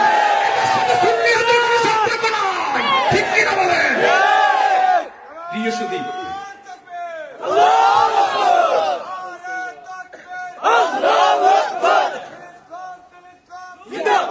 প্রিয় সুধী, এই দেশের মানুষকে ইসলাম শিক্ষা দিয়েছেন সিলসিলায় জনপুর, এদেশের মানুষকে ইহসান শিক্ষা দিয়েছেন সিলসিলায় জনপুর। কোটি কোটি মানুষ এদেশে ইসলাম শিখেছে জনপুরের ফুরফুরের কাছ থেকে। ঠিক কিনা বলেন? এদেশের মানুষ শরীয়ত, তরিকত, হাকিকত, মারাফত, তাহজিব, তামাদ্দুন শিখে প্রকৃত সুন্নি হয়েছে সিলসিলায় জনপুর, বদরপুর, ফুলতলি, ফুরফুরা, সালসিনা, সোনাকান্দার মাশায়েখদের কাছ থেকে। ঠিক কিনা বলেন? এদেশের মানুষের দুটি খুলছে কে বলেন? জনপুরের কারামাতারি জনপুরে। ঠিক কিনা বলেন? ফুরফুরা আবু বকর সিদ্দিক রাহমাতুল্লাহ। ঠিক কিনা বলেন? প্রিয় সুধী, এই দেশে বড় বিপদে আছে আমরা। একদল লোক পীর মুরিদির নামে ভণ্ডামি করে, আর একদল পীর মুরিদিকে অস্বীকার করে। আমরা আছি বড় বিপদে। আমাদের একদিকে শত্রু নজদি, আরেকদিকে শত্রু বেদাতি। নজদি যারা, তারা বলে পীর মুরিদি বলতে কিছু নাই, পীর মুরিদি শিরক। আহারে, কার কারণে সিন্নি খাইলাম, মোল্লা চিনলাম না। ঠিক কিনা বলেন? এই দেশে যদি পীর মাশায়েখরা খিদমত না করতেন, বাংলাদেশ আজকে 90% পাঁচ মুসলমান হতো না। ঠিক কিনা বলেন? আপনারা জানেন, এদেশে যখন হিন্দুর সংখ্যা বেশি ছিল, মুসলমানের সংখ্যা কম ছিল, সেই সময় আল্লাহর দ্বীনের দাওয়াত নিয়ে সুরমা নদী পাড়ি দিয়েছেন হযরত শাহজালাল। ঠিক কিনা বলেন? হযরত শাহপরান 360 আউলিয়া। ঠিক কিনা বলেন? কারামাতারি জনপুরি, ফুরফুরার মাশায়েখগণ। ঠিক কিনা বলেন? এরপরে জনপুর, ফুরফুরা, ফুলতলি সহ সারসিনা সহ হক্কানি আউলিয়া কেরামগণ এদেশের মানুষকে ঈমান শিক্ষা দিয়েছেন, ইসলাম শিক্ষা দিয়েছেন, ইহসান শিক্ষা দিয়েছেন, শরীয়ত, তরিকত, হাকিকত, মারিফত, তাহজিব, তামাদ্দুন শিক্ষা দিয়ে প্রকৃত সুন্নি হিসেবে গঠন করেছেন। ঠিক কিনা বলেন? এখন পীর মাশায়েখদের, হক্কানি পীর মাশায়েখদের সোহবতকে গ্রহণ করতে হবে, আর ভণ্ড পীরদের সোহবতকে বর্জন করতে হবে। আবার যারা পীর মুরিদিকে শিরক বলে, তাদের সাথেও সম্পর্ক রাখার কোনো সুযোগ নাই। ঠিক কিনা বলেন? কারণ এই দেশ কোনো বাতিল ভণ্ডদের দেশ নয়। এটা হযরত শাহজালালের বাংলাদেশ, এটা শাহপরানের বাংলাদেশ, এটা কারামাতারি জনপুরি বাংলাদেশ। ঠিক কিনা বলেন? আল্লামা সাহেব কোটা ফুলতলি বাংলাদেশ। ঠিক কিনা বলেন? শাহজালালের দেশ, শাহপরানের দেশ, আউলিয়াদের পুণ্যভূমি সোনার বাংলাদেশ। শাহজালালের দেশ, শাহপরানের দেশ, আউলিয়াদের পুণ্যভূমি সোনার বাংলাদেশ। এই দেশে তো রবি হাসে, মুয়াজ্জিনের ডাকে, এক নিরাকার প্রভুর তরে সেজদাতে সব লুটে। এই দেশে তো রবি হাসে, মুয়াজ্জিনের ডাকে, এক নিরাকার প্রভুর তরে সেজদাতে সব লুটে। টেকনাফ থেকে তেতুলিয়া দিনের পরিবেশ। শাহজালালের দেশ, শাহপরানের দেশ, আউলিয়াদের পুণ্যভূমি সোনার বাংলাদেশ। শাহজালালের দেশ, শাহপরানের দেশ, আউলিয়াদের পুণ্যভূমি সোনার বাংলাদেশ। কার আজানে পড়ল তো সে গোবিন্দের প্রাসাদ, ভয় পালালো কাদের দেখে দুষ্ট বেদিনী জাত। ঠিক কি না বলে? কার আজানে পড়ল তো সে গোবিন্দের প্রাসাদ, ভয় পালালো কাদের দেখে দুষ্ট বেদিনী জাত। তিনি হলেন শাহজালাল বিন্দেশি দরবেশ, শাহজালালের দেশ শাহপরানের দেশ, আউলিয়াদের পুণ্যভূমি সোনার বাংলাদেশ, কারামত আলীর দেশ, সাহেব কেবলার দেশ, আউলিয়াদের পুণ্যভূমি সোনার বাংলাদেশ, সারসিনারি দেশ, সোনা কান্দার দেশ, আউলিয়াদের পুণ্যভূমি সোনার বাংলাদেশ। ঠিক কিনা বলেন? আমার সেজন্যই বলছি বড় সমস্যায় ভুগছি। একদিকে হচ্ছে বেদাতি, আরেকদিকে হচ্ছে নজদি। নজদিরা বলে পীর মুরিদি বলতে কিছু নাই, পীর মুরিদি শিরক। আর বেদাতিরা বলে যিনি পীর তিনি আল্লাহ। নাউজুবিল্লাহ বলবেন না? আউলিয়া কেরাম খোদা নেহি, খোদা সে জুদা নেহি। বাংলাদেশে এমনও ভণ্ডের ওয়াজ সরাসরি আমি শুনেছি যে বলেছে যে আউলিয়া কেরাম খোদা নেহি, খোদা সে জুদা নেহি। মানে খোদা নয়, খোদা থেকে কোনো অংশ পৃথক নয়। শিরকি আকীদা যারা লালন করে তাদেরকে আমরা মুসলমান বলতে আমাদের সন্দেহ হয়। ঠিক কিনা বলেন? প্রিয় শুনি যে কথা বলছিলাম, তাহলে মাজারে গিয়ে সেজদা দেওয়া কি? শিরক। পীরের পায়ে সেজদা দেওয়া কি? শিরক। আমরা যারা আহলে হক, আহলে সুন্নাত, জনফুর, ফুরফুরা, সারসিনা, ফুলতুলের অনুসারী, আমরা পীর মুরিদিকে বিশ্বাস করি, পীরের কাছে যাই সোহবত নেওয়ার জন্য, দিন শিকার জন্য। আমরা মাজার জিয়ারতের নামে হন্ডামি করি না, সুন্নাত তরিকা অনুযায়ী মাজার জিয়ারত করি। ঠিক কিনা বলেন? ভাইয়েরা আমার, সেজন্যই বলছি যেই লোক শিরক করবে, মাজারে গিয়ে সেজদা করবে, পীরকে গিয়ে সেজদা করবে, শিরকের কারণে তার ঈমান নষ্ট হয়ে যাবে। হাসর ময়দানে সে তার কোনো আমলনামা দেখতে পারবে না। আল্লাহ তাআলার কাছে ডাক দিয়ে বলে, মালিক নামাজ পড়েছি, রোজা রেখেছি, হজ করেছি, যাকাত দিয়েছি, কিন্তু আমার নামাজ কোথায়, আমার রোজা কোথায়, আমার হজ কোথায়, আমার যাকাত কোথায়? আল্লাহ রাব্বুল আলামিন বলবে, রে বান্দা তুমি নামাজ পড়েছ স্বীকার করি না, রোজা রেখেছ স্বীকার করি না, হজ করেছ স্বীকার করি না, যাকাত দিয়েছ স্বীকার করি না, কিন্তু তুমি মসজিদে গিয়ে নামাজ পড়েছো, সেজদা দিয়েছো আমার কদমে, মসজিদ থেকে বের হয়ে সেজদা দিয়েছো তুমি তোমার পীরের কদমে। মসজিদে গিয়ে তুমি বলেছো ইয়্যাকা না'বুদু ওয়া ইয়্যাকা নাস্তাঈন, মালিক শুধু তোমার ইবাদত করি, তোমার কাছে সাহায্য চাই, কিন্তু মসজিদ থেকে বের হয়ে তুমি মাজারে গিয়ে বলেছো পীর সাহেব পোলা দাও, মাইয়া দাও। এই যে শিরকের গুনাহ তুমি করেছো, যার কারণে তোমার একটা ইবাদত আল্লাহর দরবারে কবুল হয় নাই। ঠিক কিনা বলেন? ঠিক কিনা বলেন? শিরক করলে কোনো একটা ইবাদত আল্লাহর দরবার কবুল হবে না। যে শিরক করলে একটা ইবাদত আল্লাহর দরবার কবুল হয় না, আজকে এই শিরক মনে হয় আমার দেশে হয় না। যদি বলেন আজকে সারা দেশে শিরকের বন্যা বয়ে যাচ্ছে। ঠিক কিনা বলেন? আজকে সমাজের মধ্যে শিরকের 6 লাখ। ঠিক কিনা বলেন? আজকে মানুষ গণকের কাছে যায়, জ্যোতিষের কাছে যায়, টিয়া পাখির কাছে যায় ভাগ্য পরিবর্তনের জন্য। ঠিক কিনা বলেন? মা বলে ছেলে বিদেশে তো যাবা, পাসপোর্ট তো যে লোক ভিসা দিবে তার কাছে পাসপোর্টের টাকা জমা দিবা, তার আগে একটু ঢাকা বসুন্ধরা গিয়ে ঘুরে আসো। লিটন দেওয়ান বসে আছে, অতীত বর্তমান ভবিষ্যতের খবর জানে। সে যদি বলে যে ভিসা, এই পাসপোর্ট জমা দিলে ভিসা লাগবে, তাহলে তুমি পাসপোর্ট জমা দিবা। তোমার পাসপোর্ট জমা দেওয়ার দরকার নাই, পরে ঝগড়া করতে পারবো না। মনে রাখবেন ভাইয়েরা, অতীত বর্তমান ভবিষ্যতের খবর লিটন দেওয়ান জানে না, অতীত বর্তমান ভবিষ্যতের খবর জানে একজন, তিনি কে? আল্লাহ। কিন্তু জোরে মাতেন, তিনি কে? আল্লাহ। ঠিক কিনা বলেন? তাহলে অতীত বর্তমান ভবিষ্যতের খবর জানার জন্য যারা লিটন দেওয়ানের কাছে যায়, তারা যে মুশরিক তাতে আমাদের কোনো সন্দেহ নাই। ঠিক কিনা বলেন? আবার অনেকে টিয়া পাখির কাছে যায় ভাগ্য নির্ণয় করার জন্য। টিয়া পাখির সামনে অনেকগুলো স্লিপ থাকে, এগুলা থেকে একটা স্লিপ সে টিয়া পাখিকে 20 টাকা 50 টাকা দিলে মুখ দিয়ে তোলে, খুললে বলে তোমার ভাগ্যে এটা আছে। নাউজুবিল্লাহ বলবেন না? এটা বিশ্বাস করলে ঈমান নষ্ট হয়ে যাবে। ঠিক কিনা বলেন? অনেকে আবার জ্যোতিষের কাছে যায়, হাতের রেখা দেখায়। ঠিক কিনা বলেন? জ্যোতিষ হাতের রেখা দেখে বলে তোমার ভাগ্য ভালো কিংবা খারাপ। নাউজুবিল্লাহ বলবেন না? মনে রাখবেন মুসলমান, হাতের রেখার মধ্যে ভাগ্য নাই। যদি আপনি বলেন হাতের রেখার মধ্যে ভাগ্য আছে, আমি বলবো যে লোকটার 2টি হাত নাই সে কি না খেয়ে আছে নাকি? হাতের রেখার মধ্যে ভাগ্য নাই, কোন জ্যোতিষ আপনার ভাগ্য পরিবর্তন করতে পারবে না। আপনি দুনিয়ায় আসার 50,000 বছর আগে আল্লাহ রাব্বুল আলামিন আপনার তকদিরকে, ভাগ্যকে নির্ধারণ করেছে। ঠিক কিনা বলেন? তাহলে জ্যোতিষের কাছে গিয়ে হাতের রেখা দেখানো যাবে না। আবার অনেকে গণকের কাছে গিয়ে নিজের হারা সম্পর্কে জানতে চায়। ঠিক কিনা বলেন? গণক হাত দেখে বলে তোমার হারা আছে কয়টা? 3টা। ওই তিনটা হাড় আছে, প্রথমটার চাইতে দ্বিতীয়টা একটু বড়, তার চাইতে তৃতীয়টা আরো বড়, বিশাল বড় ক্ষতি হতে পারে। বলে এই হাড়া কাটবে কিভাবে? বলে বেশি কিছু লাগবে না, একটা কালো ফাঁসি, এরপর একটা কালো রাতা, 500 পোলাও চাল, আর কিছু টাকা হলে তোমার এই হাড়া কাটা যাবে। এইরকম কোন ভণ্ড গলব যদি এসে বলে আপনাদের হাড়া আছে, তখন আপনাদেরকে আমি একটা প্রেসক্রিপশন দিয়ে যাই, একটা কাজ করতে পারবেন? পারবেন? কষাই একটা থাপ্পড় দিবেন তাকে। কি করবেন? কষাই একটা থাপ্পড় মারবেন। যদি বলে আমি তোমার বাবার সমান চাচা, তুমি আমাকে থাপ্পড় মারলা কেন এত জোরে? বলবেন যে আমার হাত দেখে আমার হাড়া সম্পর্কে জানতে পারলেন, ঘর থেকে বের হওয়ার সময় নিজের হাতটা দেখে আমি যে থাপ্পড় মারবো নিজের এই হাড়াটা আগে কেটে আসতে পারলেন না? আমার হাত দেখে আমার হাড়া জানতে পারলেন, তো নিজের হাড়াটা কেটে আসলেন না কেন? ঠিক কিনা বলেন? আবার অনেকেই ভাগ্য পরিবর্তন করার জন্য আংটি ব্যবহার করে। ঠিক কিনা বলেন? ব্যবসায় বরকতের জন্য কি ব্যবহার করে? আংটি ব্যবহার করে।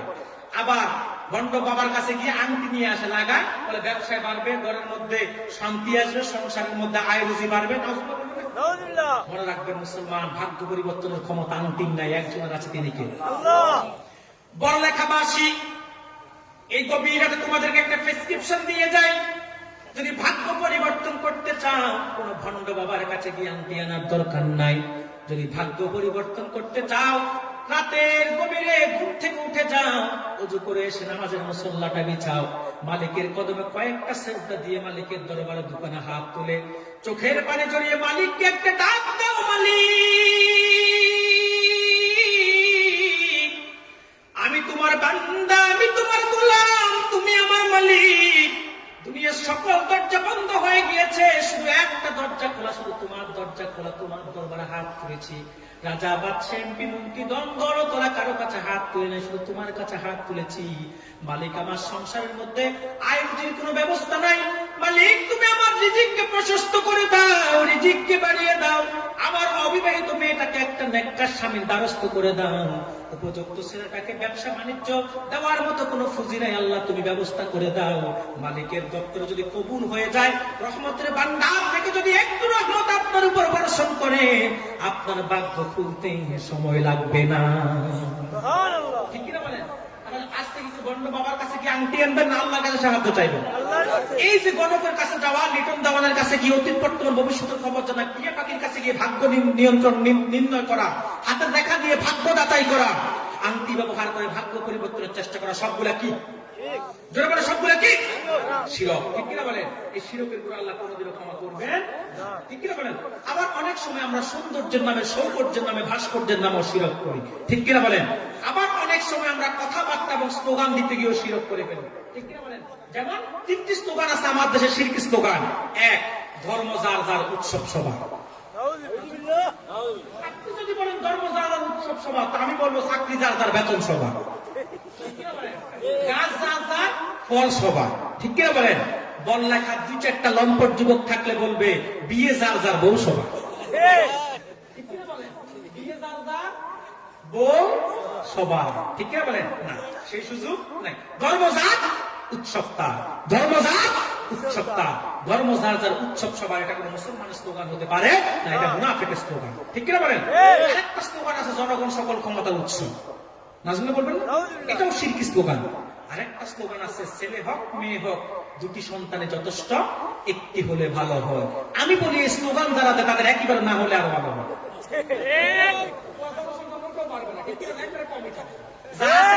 তাই ঠিক কিনা বলেন? মনে রাখবেন, এটা রাসূলুল্লাহর উম্মতের স্লোগান নয়। জন্ম নিয়ন্ত্রণ পদ্ধতি রাসূলুল্লাহর উম্মত কখনো গ্রহণ করতে পারে না, কারণ আমার নবী বলেছেন উম্মত বাড়াও, কারণ কাল কিয়ামতের দিন আমার উম্মতের সংখ্যা বেশি বলে আমি আল্লাহর কাছে উম্মত নিয়ে গর্ব করব। সুবহানাল্লাহ বলবেন না?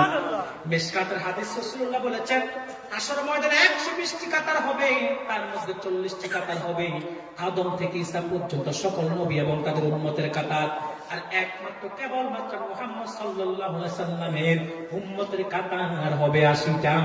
সুবহানাল্লাহ। আজকে আপনারা কি খাবে, কোথায় থাকবে চিন্তায় জন্ম নিয়ন্ত্রণ পদ্ধতি গ্রহণ করতে চান। একটা বার কি চিন্তা করে দেখেছেন, রিজিকের মালিক আমি আপনি কেউ নয়, একজন, তিনি কে? আল্লাহ। রিজিকের মালিক হচ্ছে আল্লাহ, আমাকে আপনাকে বরং পোষণ তিনি দেন, তিনিও কে?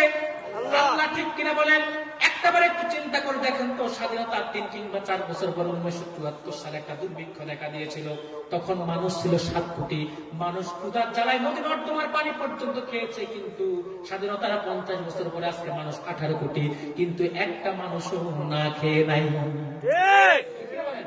আজকে সবাই ভালো খায়, ভালো জায়গায় শোয়, ঠিক কিনা বলেন? কারণ হচ্ছে রিজিকের মালিক আমি আপনি কেউ নয়, রিজিকের মালিক একজন, তিনি হচ্ছেন আমার আল্লাহ, ঠিক কিনা বলেন? মুসলমান, আগে যে জমির মধ্যে দান হতো 5 মণ, বর্তমানে সেই জমির মধ্যে দান হয় 30 মণ, ঠিক কিনা বলেন? আজকে বিশাল পেয়ারা গাছে, আগে বিশাল পেয়ারা গাছে ছোট্ট ছোট্ট পেয়ারা ধরতো, একজনে খাইতো 5টা। এখন ছোট্ট একটা পেয়ারা গাছে বিশাল পেয়ারা ধরে 5 জনে খায় একটা, ঠিক কিনা বলেন? মানুষ বেড়েছে, জায়গার মধ্যে আল্লাহ বরকত দিয়েছেন, যে জায়গার মধ্যে একটু মিলে থাকতে কষ্ট হতো, আজকে বিজ্ঞানের ছোঁয়ায়, আধুনিকতার ছোঁয়ায়, প্রযুক্তির যুগে সেই জায়গার মধ্যে 10 ফ্যামিলি বসবাস করে, কোনো কষ্ট হয় না, ঠিক কিনা বলেন? এটি মানুষের মাথার মধ্যে যুগের প্রয়োজনে, যোগের তালে মানুষের প্রয়োজনে মেধা বুদ্ধি কে দিয়েছেন? আল্লাহ। রিজিকের মধ্যে কৌশল বরকত দিয়েছেন কে? আল্লাহ। তাহলে রিজিকের অভাবে থাকবে কোথায়, খাবে কোথায়, এই চিন্তায় জন্ম নিয়ন্ত্রণ পদ্ধতি গ্রহণ করা যাবে না। জন্ম নিয়ন্ত্রণ পদ্ধতি গ্রহণ করে এটা কুফর হবে, শিরক হবে, ঠিক কিনা বলেন? তাহলে আমরা এগুলোকে বর্জন করতে চাই কি চাই না? মুসলমান আজকে বলে যায়, ফতেপুরবাসী আজকে বলে যায়, বড়লেখাবাসী, যাই করুন না কেন শিরক করবেন, রাজি আছো তো ইনশাআল্লাহ? কারণ শিরক করলে ঈমান ধ্বংস হয়ে যায়। কারণ ঈমানের চাইতে দামে কোনো দৌলত নাই, দামে কোনো দৌলত নাই। এজন্য শিরক করে ঈমানের মতো দামি সম্পদটাকে নষ্ট করবেন না, রাজি আছো তো ইনশাআল্লাহ?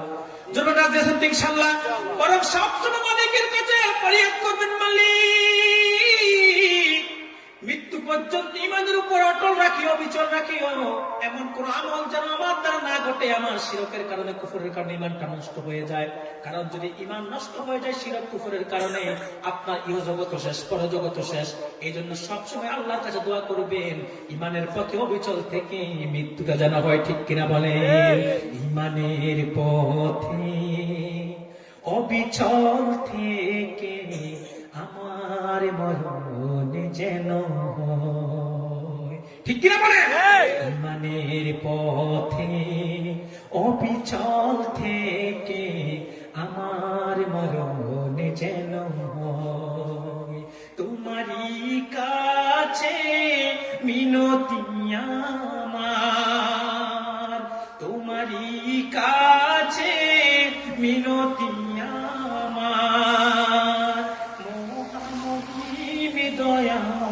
দয়াময় ঈমানের পথে অবিচল থেকে আমার মরণ যেন হয়, ঠিক কিনা বলেন? একটু জিকির করুন, লা ইলাহা ইল্লাল্লাহ, লা ইলাহা ইল্লাল্লাহ, লা ইলাহা ইল্লাল্লাহ, লা মহাব্বতে লা ইলাহা ইল্লাল্লাহ।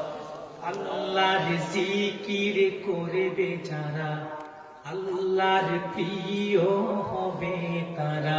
বলো আল্লাহর জিকির করবে যারা, আল্লাহর প্রিয় হবে তারা। আল্লাহর প্রিয় হবে যারা, আল্লাহর জান্নাতে পাবে তারা। লা ইলাহা ইল্লাল্লাহ, মুহাব্বতে লা ইলাহা ইল্লাল্লাহ, লা ইলাহা ইল্লাল্লাহ, মুহাম্মাদুর রাসূলুল্লাহ সাল্লাল্লাহু আলাইহি ওয়াসাল্লাম। আপনাদের কষ্ট হচ্ছে?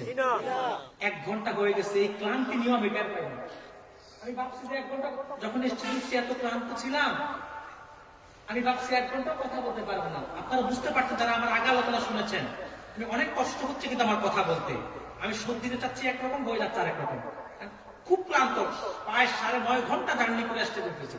এটা সব আপনার পারবেন একজন? মনে হয় না। 8-9 ঘন্টা জার্নি করার পর আপনাদের খুঁজেও পাওয়া যাবে না, ঠিক কিনা বলেন? কিন্তু আলহামদুলিল্লাহ, আল্লাহ বরকত, আল্লাহ এখন সুস্থ রেখেছে, আলহামদুলিল্লাহ। আবার প্রায় 14-15 ঘন্টা জার্নি করে কক্সবাজার যাবো, আলহামদুলিল্লাহ। এটা আল্লাহর কোরআনের কারণে সম্ভব, ঠিক কিনা বলেন? আপনাদের কষ্ট হচ্ছে না তো? 1 ঘন্টা হয়ে গেছে আমি টের পাই নাই, আর আধা ঘন্টা আমি কষ্ট দিব। কারা কারা কষ্ট করতে প্রস্তুত হাত তোলেন।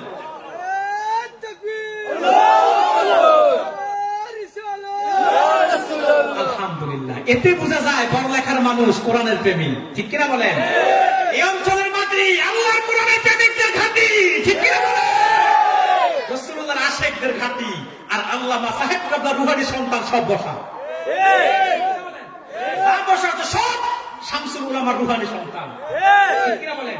এই জন্য রাত 12টা বের হয়ে গেছে, এরপরও তারা কোরআন শুনতে তাদের কাছে ভালো লাগতেছে, আলহামদুলিল্লাহ। কিন্তু কমিটির সময় তো প্রতিদিন মাহফিল 12টা পর্যন্ত চলে, অনুমতি কি আছে আধা ঘন্টা? কোন আস্তারায়? আমি তো আপনাদের সিলেটি ভাষায় মারতে পারি না, কি যে আপনারা মাঝে মধ্যে কোন কিছুই বুঝি না। প্রথম 2017 সালে মাহফিল আসলাম, জগন্নাথপুর যাবো, গোয়ালা বাজার, গোয়ালা বাজার নাকি রশিদপুর নামলাম। আমার সেক্রেটারি আমাকে বলছে, হুজুর এগু খাইবা না উগু খাইবা, কালাগু খাইবা না সাদা গু খাইবা। আমি ইটা বা ইটা ইটা কম। বাংলাদেশের এক এক অঞ্চলের ভাষাকে মানুষ এক এক ভাষায় এমন রূপ দিছে যে আপনি বুঝবেন না। যেমন আপনারা সিলেটের মানুষ যারা চিটাগং গেলে কিছু বুঝবেন না। প্রথম আমি 2018-তে কক্সবাজার রামুতে গেলাম মাহফিলে, বলতেছে হুজুর গম আছেন? এই কি কয়, গম আসি না নাই? পরে আমার সাথে যাচ্ছে সে বলছে আপনাকে জিজ্ঞেস করতে ভালো আছেন, আমি বললাম বদ্দা গম আসি। নোয়াখালীতে যান, তারা পয় বলতে পারে না, পরে কয় হ। নোয়াখালীর বন্ধুর সাথে ঢাকার বন্ধুর সাথে ঝগড়া হয়েছিল একবার, তো নোয়াখালীর বন্ধুকে ঢাকার বন্ধু বলতেছে, দোস্ত তোমরা নোয়াখালীর মানুষ নাকি ফর হ কইছে কোন হা গল, নিজেই তো নিজের কথাই তো প্রকাশ পায়, বড় হাগল তাকে, ঠিক কিনা বলেন? ঢাকাতে যান আরেক রকম, বাপুরও হালা পুত্রও হালা, ফলা হালায় কেমন আছো, আব্বা হালায় ভালো আছে, ঠিক কিনা বলেন? এক এক এলাকা এক এক ভাষা, আপনাদের সিলেটের মাপ আমি তো পুরো মাপতে পারি না, ঠিক কিনা বলেন? আপনারা বলেন, আমরা বলি ভালোবাসি, আপনারা বলেন ভালো ভাই, ঠিক কিনা বলেন? পিতা বা হুজুর ভালা নেই। প্রিয় সুধী, যে কথা বলছিলাম, আরো আধা ঘন্টা একটু জোরে মারতে হইব, রাজি আছেন তো? আমি ক্লান্ত, যদি আপনাদের থেকে সাড়া পাই তাহলে আমার ক্লান্তিটা কিছু হলেও চলে যাবে, ঠিক কিনা বলেন? প্রিয় সুধী, আমরা এই যে দীর্ঘ 1 ঘন্টা কি বুঝলাম? আল্লাহ তাআলা বলছেন মানুষের মধ্যে এমন কিছু ভাগ্য বিপন্ন পোড়া কপাল আছে যারা আল্লাহর সাথে বিভিন্ন বস্তুকে, বিভিন্ন ব্যক্তিকে অংশীদার স্থাপন করে, নাউজুবিল্লাহ বলবেন না? কিন্তু এবং তারা ওইগুলা ওই রকম ভালোবাসে, মুমিনরা আল্লাহকে যেমন ভালোবাসে, নাউজুবিল্লাহ বলেন। কিন্তু ওয়াল্লাযীনা আমানু আশাদ্দু হুব্বান লিল্লাহ, কিন্তু যারা প্রকৃত মুমিন তারা জীবনের চাইতে আল্লাহকে বেশি ভালোবাসে, ঠিক কিনা বলেন? মনে রাখবেন বাংলাবাসী, জীবনের চাইতে আল্লাহ এবং রাসূলকে যদি ভালো না বাসেন, আপনি আমি কেউ পরিপূর্ণ মুমিন হতে পারবো না, ঠিক কিনা বলেন? পরিপূর্ণ মুমিন যদি হতে চাও, শব্দ হচ্ছে জীবনের চাইতে আল্লাহ এবং রাসূলকে বেশি ভালোবাসতে হবে, ঠিক কিনা বলেন? আল্লাহ বলছেন ওয়াল্লাযীনা আমানু আশাদ্দু হুব্বান লিল্লাহ, প্রকৃত মুমিনগণ জীবনের চাইতে আল্লাহকে বেশি ভালোবাসে।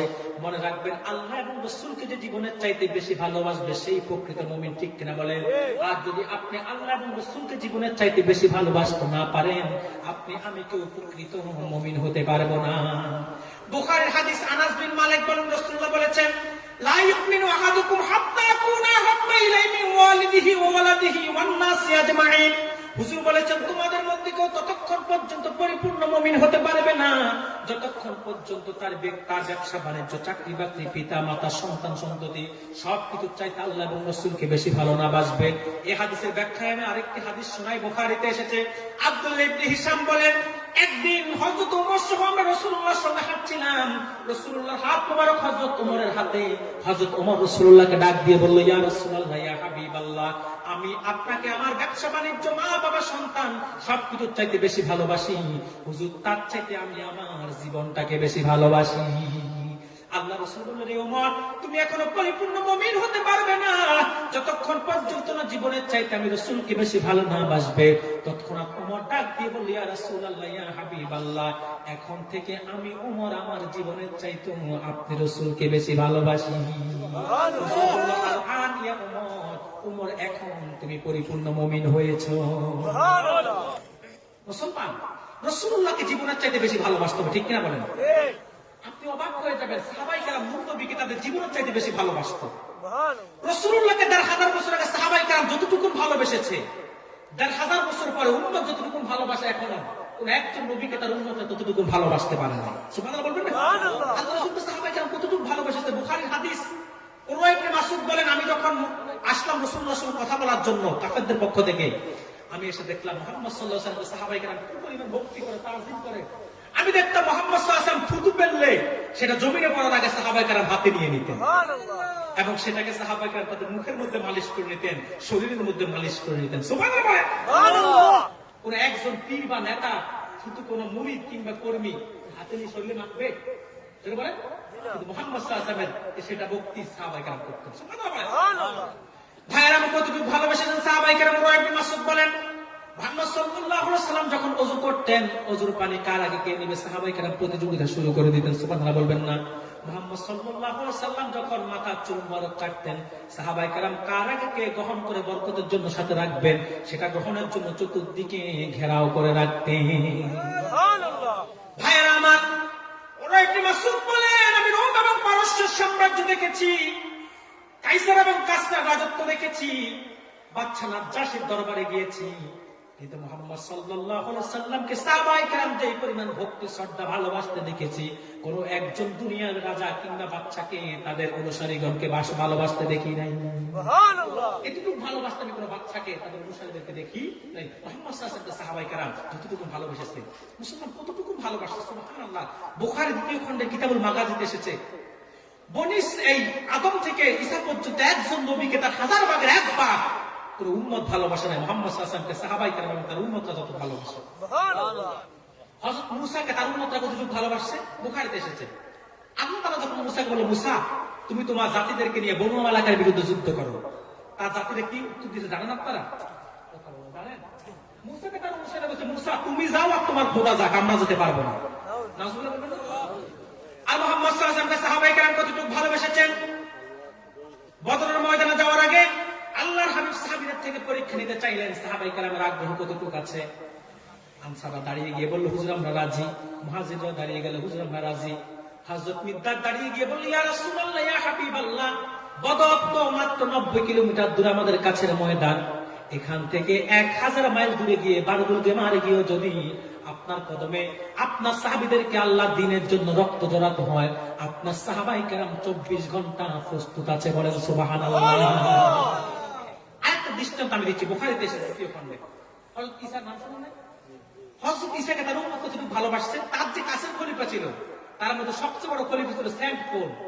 সেন্ট পল মাত্র ইহুদির থেকে ২২ পয়সা ঘুষ খায়া ইহুদিদেরকে দেখাই দিয়েছে যে ঈসা ওখানে আছে, তোমরা তাকে হত্যা করো। কিন্তু মুহাম্মদ সাল্লাল্লাহু আলাইহি ওয়াসাল্লাম সাহাবায়ে কেরাম কতটুকু ভালোবেসেছে। বদর যুদ্ধ শেষ, হযরত আবু বকরের কলিজার টুকরা সন্তান আব্দুর রহমান ইসলাম গ্রহণ করলেন। ইসলাম গ্রহণের পূর্বে সে বদরের ময়দানে আবু জাহেলের পক্ষে ছিলেন। আব্দুর রহমান ডাক দিয়ে বলে, বাবা, বদরের ময়দানে আমি বহুবার আপনাকে মুহাম্মদ সাল্লাল্লাহু আলাইহি ওয়াসাল্লামের শিবিরে পেয়েছিলাম, কিন্তু আপনি আমার বাবা হওয়ার কারণে আমার তরবারি আপনাকে আঘাত করতে সাহস পায় নাই। আবু বকর ডাক দিয়ে বলে, রে কলিজার টুকরা সন্তান আব্দুর রহমান, বদরের ময়দানে তুমি বহুবার আমাকে মুহাম্মদ সাল্লাল্লাহু আলাইহি ওয়াসাল্লামের শিবিরে পেও, বাবা হওয়ার কারণে তোমার তরবারি আমাকে আঘাত করতে সাহস পায় নাই। আব্দুর রহমান, একবার যদি বদরের ময়দানে আমি তোমাকে মুহাম্মদ সাল্লাল্লাহু আলাইহি ওয়াসাল্লামের দুশমনদের শিবিরে পেতাম, আমার তরবারি তোমাকে আঘাত করতে একটু দ্বিধাবোধ করতো না। সুবহানাল্লাহ। কেমন ভালোবাসা মুহাম্মদ সাল্লাল্লাহু আলাইহি ওয়াসাল্লাম সাহাবায়ে কেরাম। সুবহানাল্লাহ। মুসলমান এইরকম ভালোবাসা কোন একজন নবীকে তার উম্মত ভালোবাসে নাই।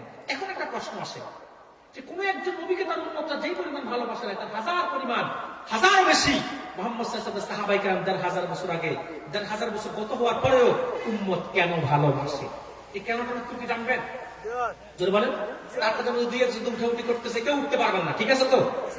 কেন সাহাবায়ে কেরাম মুহাম্মদ সাল্লাল্লাহু আলাইহি ওয়াসাল্লামকে এত বেশি ভালোবাসতো, উম্মত কেন বাসে? ঠিক না বলেন? এর উত্তর এসেছে বুখারী সূরা উমদাতুল কারীতে। বদরুদ্দীন আইনি উত্তর দিয়েছেন। আল্লামা বদরুদ্দীন আইনি দেখেন আসবাবুল মুহাব্বত, মুহাব্বতের উপকরণ 4টি, ভালোবাসার উপকরণ হচ্ছে 4টি। মানুষ 4টি কারণের একটি কারণ কারোর মধ্যে বিদ্যমান পেলে ভালোবাসে। তার মধ্যে প্রথম কারণ হচ্ছে জামাল, দ্বিতীয় কারণ হচ্ছে কামাল, তৃতীয় কারণ হচ্ছে ইহসান, আর চতুর্থ কারণ হচ্ছে কারাবাত। সুবহানাল্লাহ বলবেন না? প্রথম কারণ কি? জামাল, সৌন্দর্য। দ্বিতীয় কারণ হচ্ছে কামাল, সিরাত, চরিত্র। আর তৃতীয় কারণ হচ্ছে ইহসান, দয়া। আর চতুর্থ কারণ হচ্ছে কারাবাত, নৈকট্যতা। এই 4টি কারণের একটি কারণ যদি কারোর মধ্যে কেউ বিদ্যমান পায় যে তাকে ভালোবাসেন, মুহাম্মদ সাল্লাল্লাহু আলাইহি সাল্লাম তো 4টি উপকরণে পরিপূর্ণ ছিলেন। যেমন এখানে একটা ছেলে যদি যুবক দেখতে খুব সুন্দর, আপনার তার প্রতি আকর্ষণ সৃষ্টি হবে না? সুন্দর কি কে না ভালোবাসে? ঠিক না বলেন? যেমন গোলাপ ফুল খুব সুন্দর, সুগ্রাম, মানুষ তাকে ভালোবাসে কিনা? কেন? সৌন্দর্যের কারণে। ঠিক কিনা বলেন? ঠিক একটা মানুষ যদি এখানে খুব সুন্দর হয়, তাকে মানুষ ভালোবাসবে, তার সৌন্দর্যের তুলনায় মুগ্ধ হয়। ঠিক কিনা বলেন? কিন্তু আমার নূর নবীর সৌন্দর্য তো কোনো তুলনাই ছিল না। ঠিক কিনা বলেন? রাসূলুল্লাহ কত সুন্দর ছিলেন। খাসাইসুল কুবরার মধ্যে জালাল সুয়ুতী নকল করেছেন।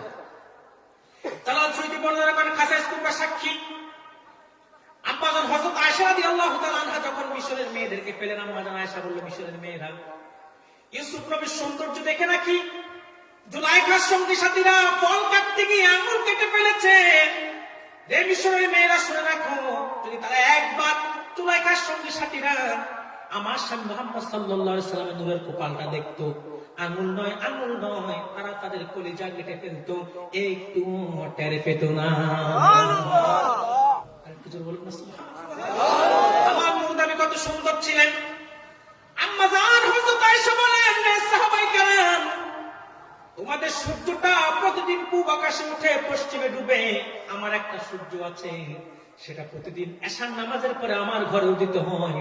আমার স্বামী মুহাম্মদ সাল্লাল্লাহু আলাইহি সাল্লাম যখন আমার ঘরে প্রবেশ করে, সুবহানাল্লাহ, মুহাম্মদ সাল্লাল্লাহু আলাইহি সাল্লাম কত সুন্দর ছিলেন। আম্মা জানরা বলেন, তারা হারিয়ে যাওয়ার সুই খুঁজে পেয়েছেন মুহাম্মদ সাল্লাল্লাহু আলাইহি ওয়াসাল্লামের নূরের আলোতে। সুবহানাল্লাহ বলবেন না? রাসূলুল্লাহ সৌন্দর্য এত বেশি ছিলেন, রাসূলুল্লাহ জিসিমের নূরের এত প্রভাব ছিল। আব্দুল্লাহ ইবনে আব্বাস বলেন, আল্লাহ রাসূল যখন দিনের বেলা সূর্যের আলোর নিচে যেতেন, মুহাম্মদ সাল্লাল্লাহু আলাইহি ওয়াসাল্লামের জিসিমের নূর সূর্যের আলোর উপর প্রভাব বিস্তার করত। সুবহানাল্লাহ। মুহাম্মদ সাল্লাল্লাহু আলাইহি ওয়াসাল্লাম যখন রাতের বেলা চন্দ্রের পূর্ণিমার চাঁদের সামনে গেতেন, মুহাম্মদ সাল্লাল্লাহু আলাইহি ওয়াসাল্লামের জিসিমের নূর পূর্ণিমার চাঁদের উপর প্রভাব বিস্তার করত। আমার নূর নবী এত সুন্দর ছিলেন, এত সুন্দর ছিলেন, হাসলে নূর বের হইতো। শামায়েল তিরমিজিতে সে সাহাবী বলেন, ইজা তাকাল্লামা রুইয়াকান নূর ইয়াখরুজু মিন বাইনি সানায়া। মুহাম্মদ সাল্লাল্লাহু আলাইহি ওয়াসাল্লাম যখন বেহেশতের হাসি হাসতো, নূর নবীর দুই দাঁতের মাঝখান দিয়ে নূর বের হয়ে যেত। সুবহানাল্লাহ। ভাইরা আমার, আল্লাহ রাসূল কত সুন্দর ছিল। ১,৫০০ বছর আগে মুহাম্মদ সাল্লাল্লাহু আলাইহি সাল্লামের নূরের কপাল দেখে কাফেরগণ মুসলমান হয়ে যেত। আল্লাহু আকবার বলেন। দলে দলে যখন কাফেররা মুসলমান হয়ে যাচ্ছে, আরবের সবচেয়ে বড় বুদ্ধিজীবী ছিল 7 জনের মাথা খারাপ হয়ে গেল। কি জীবী? জোরে বলেন। বাংলাদেশে বর্তমানে বুদ্ধিজীবী আসলে নাই, এরা আসলে বুদ্ধিজীবী, এরা বুদ্ধি প্রতিবন্ধী। ঠিক কিনা বলেন? আরবি বুদ্ধিজীবী ছিল সেরা 7 জন। কতজন? আবু জাহেল, আবু লাহাব, উতবা, সাইবা, মুগিরা, আবু সাফওয়ান। বড় বড় কতজন ছিল? 7 জন। তাদের একটা সংসদ ছিল, নাম দারুন নাদওয়া। কি নাম? দারুন নাদওয়াতে বসতো আর চিন্তা করতো যে মুহাম্মদকে যে দেখে আর মুহাম্মদের জবান থেকে যে কোরআন শুনে, সে তো মুসলমান হয়ে যাচ্ছে। এখন কি চিন্তা করা যায়? তখন তারা যখন শাম থেকে, সিরিয়া থেকে, রোম থেকে মানুষগুলো ব্যবসা করতে আসে, এদেরকে বলতে লাগলো, সিদ্ধান্ত হলো যে এদেরকে বলা হবে মুহাম্মদ পাগল, তার কাছে যাওয়া হবে। মুহাম্মদ কি? এখন আপনারা বলেন, স্বাভাবিকভাবে পাগলের সুরত কেমন? মাথায় জট, গায়ে জট। ঠিক কিনা বলেন? যখন দলে দলে বিদেশি ব্যবসায়ীগুলোকে নিষেধ করা হলো, মুহাম্মদ পাগল, তার কাছে যাবা না, কারণ যেই তো মুহাম্মদের নূরের কপালটা দেখে সে ঈমানে মুসলমান হয়ে যায়, অপপ্রচার শুরু হয়ে গেল। মুহাম্মদ পাগল, তার কাছে যাবা না। কিন্তু মানুষের একটা স্বভাব, যেখানে বাধা পায় সেখানে বেশি যায়। ঠিক কিনা বলেন? বাধা পাওয়ার পরে যখন তারা গেল, গিয়ে দেখে মুহাম্মদ পাগল নয়, মুহাম্মদের চেহারা থেকে নূর চমকাচ্ছে, মুহাম্মদের শরীর মোবারক থেকে মিশকে আম্বরের গান আসছে, মুহাম্মদ যা পড়ে সেটা দুনিয়ার কোন জিনের কথা নয়, জাদুর কথা নয়, আল্লাহর বাণী। আর মুহাম্মদের চেহারা জ্যোতিময়, নূরময়। আর মুহাম্মদ যে সিঁথি কেটেছে, সিঁথির থেকেও নূর চমকাচ্ছে। আমার নূর নবী নূর ছিল, হুজুরের মাথার তালু থেকে পায়ের তালু পর্যন্ত পুরোটাই কিন্তু নূর ছিল। ঠিক কিনা বলেন? মুহাম্মদ সাল্লাল্লাহু আলাইহি ওয়াসাল্লামের সৌন্দর্যের কোনো তুলনাই ছিল না। ঠিক কিনা বলেন? হেরা হতে হেলে ধুলে, বলবো কষ্ট হচ্ছে না তো? আমার সাথে আপনারা বলতে হবে, হেরা হতে হেলে ধুলে নুরানি তনুকে আসে হায়, সারা দুনিয়ার হেরে মেরে পর্দা খুলে খুলে যায়। সে যে আমার কামলিওয়ালা, কামলিওয়ালা, সে যে আমার কামলিওয়ালা, কামলিওয়ালা। হেরা হতে হেলে ধুলে নুরানি তনুকে আসে হায়, সারা দুনিয়ার হেরে মেরে পর্দা খুলে খুলে যায়। সে যে আমার কামলিওয়ালা, কামলিওয়ালা, সে যে আমার কামলিওয়ালা, কামলিওয়ালা। তার ভাবে বিপুল রাঙা পায়ের তলে পর্বত জঙ্গম টল মল টলে। তার ভাবে বিপুল রাঙা পায়ের তলে পর্বত জঙ্গম টল মল টলে। খুরমা খেজুর বাদাম জাফরানি ফুল ঝরে ঝরে যায়। সে যে আমার কামলিওয়ালা, কামলিওয়ালা, সে যে আমার কামলিওয়ালা, কামলিওয়ালা, সে যে আমার কামলিওয়ালা, কামলিওয়ালা। আসমানে মেঘ চলে ছায়া দিতে, পাহাড়েরা সুবলে ঝরনার পানিতে। আসমানে মেঘ চলে ছায়া দিতে, পাহাড়েরা সুবলে ঝরনার পানিতে। বিজলি চাই মালা হতে, পূর্ণিমা চাঁদ তার মুকুট হতে চায়। সে যে আমার কামলিওয়ালা, কামলিওয়ালা, সে যে আমার কামলিওয়ালা, কামলিওয়ালা।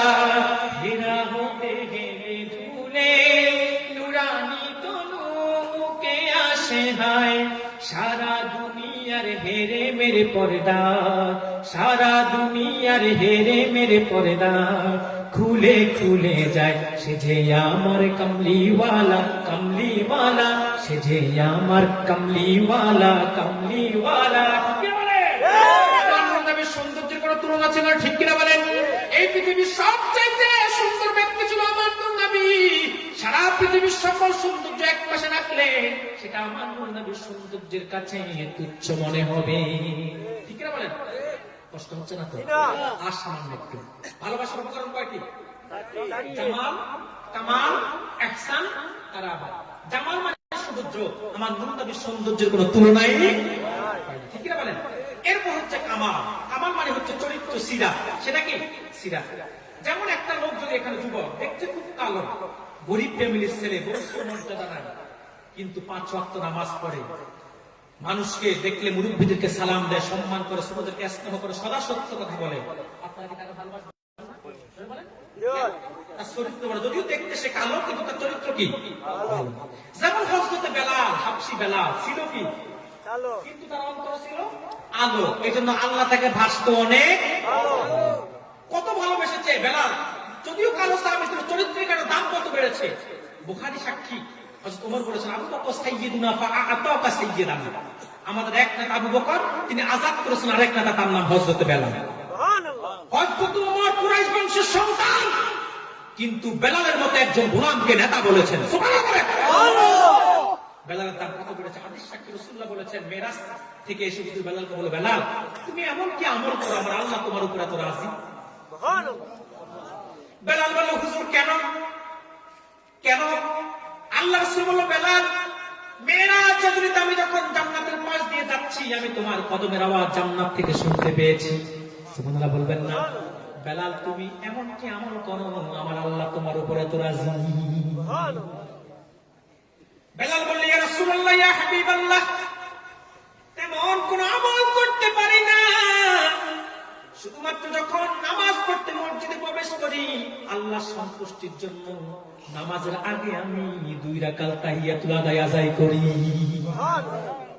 ভাইরা আমার, এই সিরাত চরিত্রের কারণে বেলালের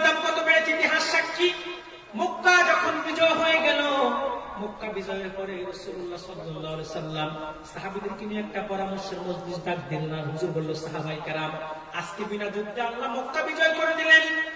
রে সাহাবায়ে কেরাম, আমরা আল্লাহর শুকরিয়া তার বিজয়ের আযান দিব। বিজয়ের আযানটা কে দিবে? সাহাবীদের থেকে একজন দাঁড়িয়ে গেল, বলল, ইয়া রাসূলুল্লাহ, ইয়া হাবিবাল্লাহ, আজকে বিজয়ের আযান দিবে হযরত আবু বকর। রাসূলুল্লাহ বলল, কেন, কি কারণে আবু বকর দিবে? বলল, ইয়া রাসূলুল্লাহ, ইয়া হাবিবাল্লাহ, আবু বকর হচ্ছে আপনার হিজরতের সঙ্গী। যে আবু বকরকে যখন আপনি হিজরতের কথা বলেছিলেন, সেই দিন থেকে 6 মাস পর্যন্ত আবু বকর তার পিঠটা বিছানার মধ্যে লাগান নাই। হুজুর, আপনার খলিফা আবু বকর আজকে বিজয়ের আযান দিবে। হুজুর বলল, আল্লাহ তাআলা প্রেরণ করে নবুয়তের সালাতের দরজা চিরতরে বন্ধ করে দিয়েছে। আমার পরে আর কোন নবী নাই, কোন রাসূল নাই। আমার পরে যদি আল্লাহ কাউকে নবী বানাতো, সে হচ্ছে হযরত ওমর। যে ওমর ইসলাম গ্রহণের পরে ইসলাম গ্রহণের আগে আমরা দাওয়াত দিয়েছি গোপনে। যেদিন থেকে ওমর ইসলাম গ্রহণ করেছে, সেদিন থেকে ইসলামের দাওয়াত দিয়েছি প্রকাশ্যে। হুজুর, আজকে সেই বীর সাহাবী হযরত ওমর বিজয়ের আযান দিবে। হুজুর বলল, তুমি বসো। আরেকজন দাঁড়াও। আরেকজন দাঁড়িয়ে গেল, বলল, ইয়া রাসূলুল্লাহ, ইয়া হাবিবাল্লাহ, আজকে বিজয়ের আযান দিবে হযরত ওসমান। বলল, কেন?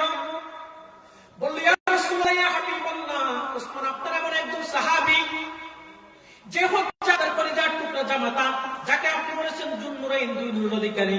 আপনি বলেছেন, যদি আমার আরেকটা মেয়ে থাকতো, দ্বিতীয় কন্যাটার মৃত্যুর পর আপনি বলেছেন, আমার যদি আরেকটা মেয়ে থাকতো, সেটাকে আমি ওসমানের কাছে বিবাহ দিতাম।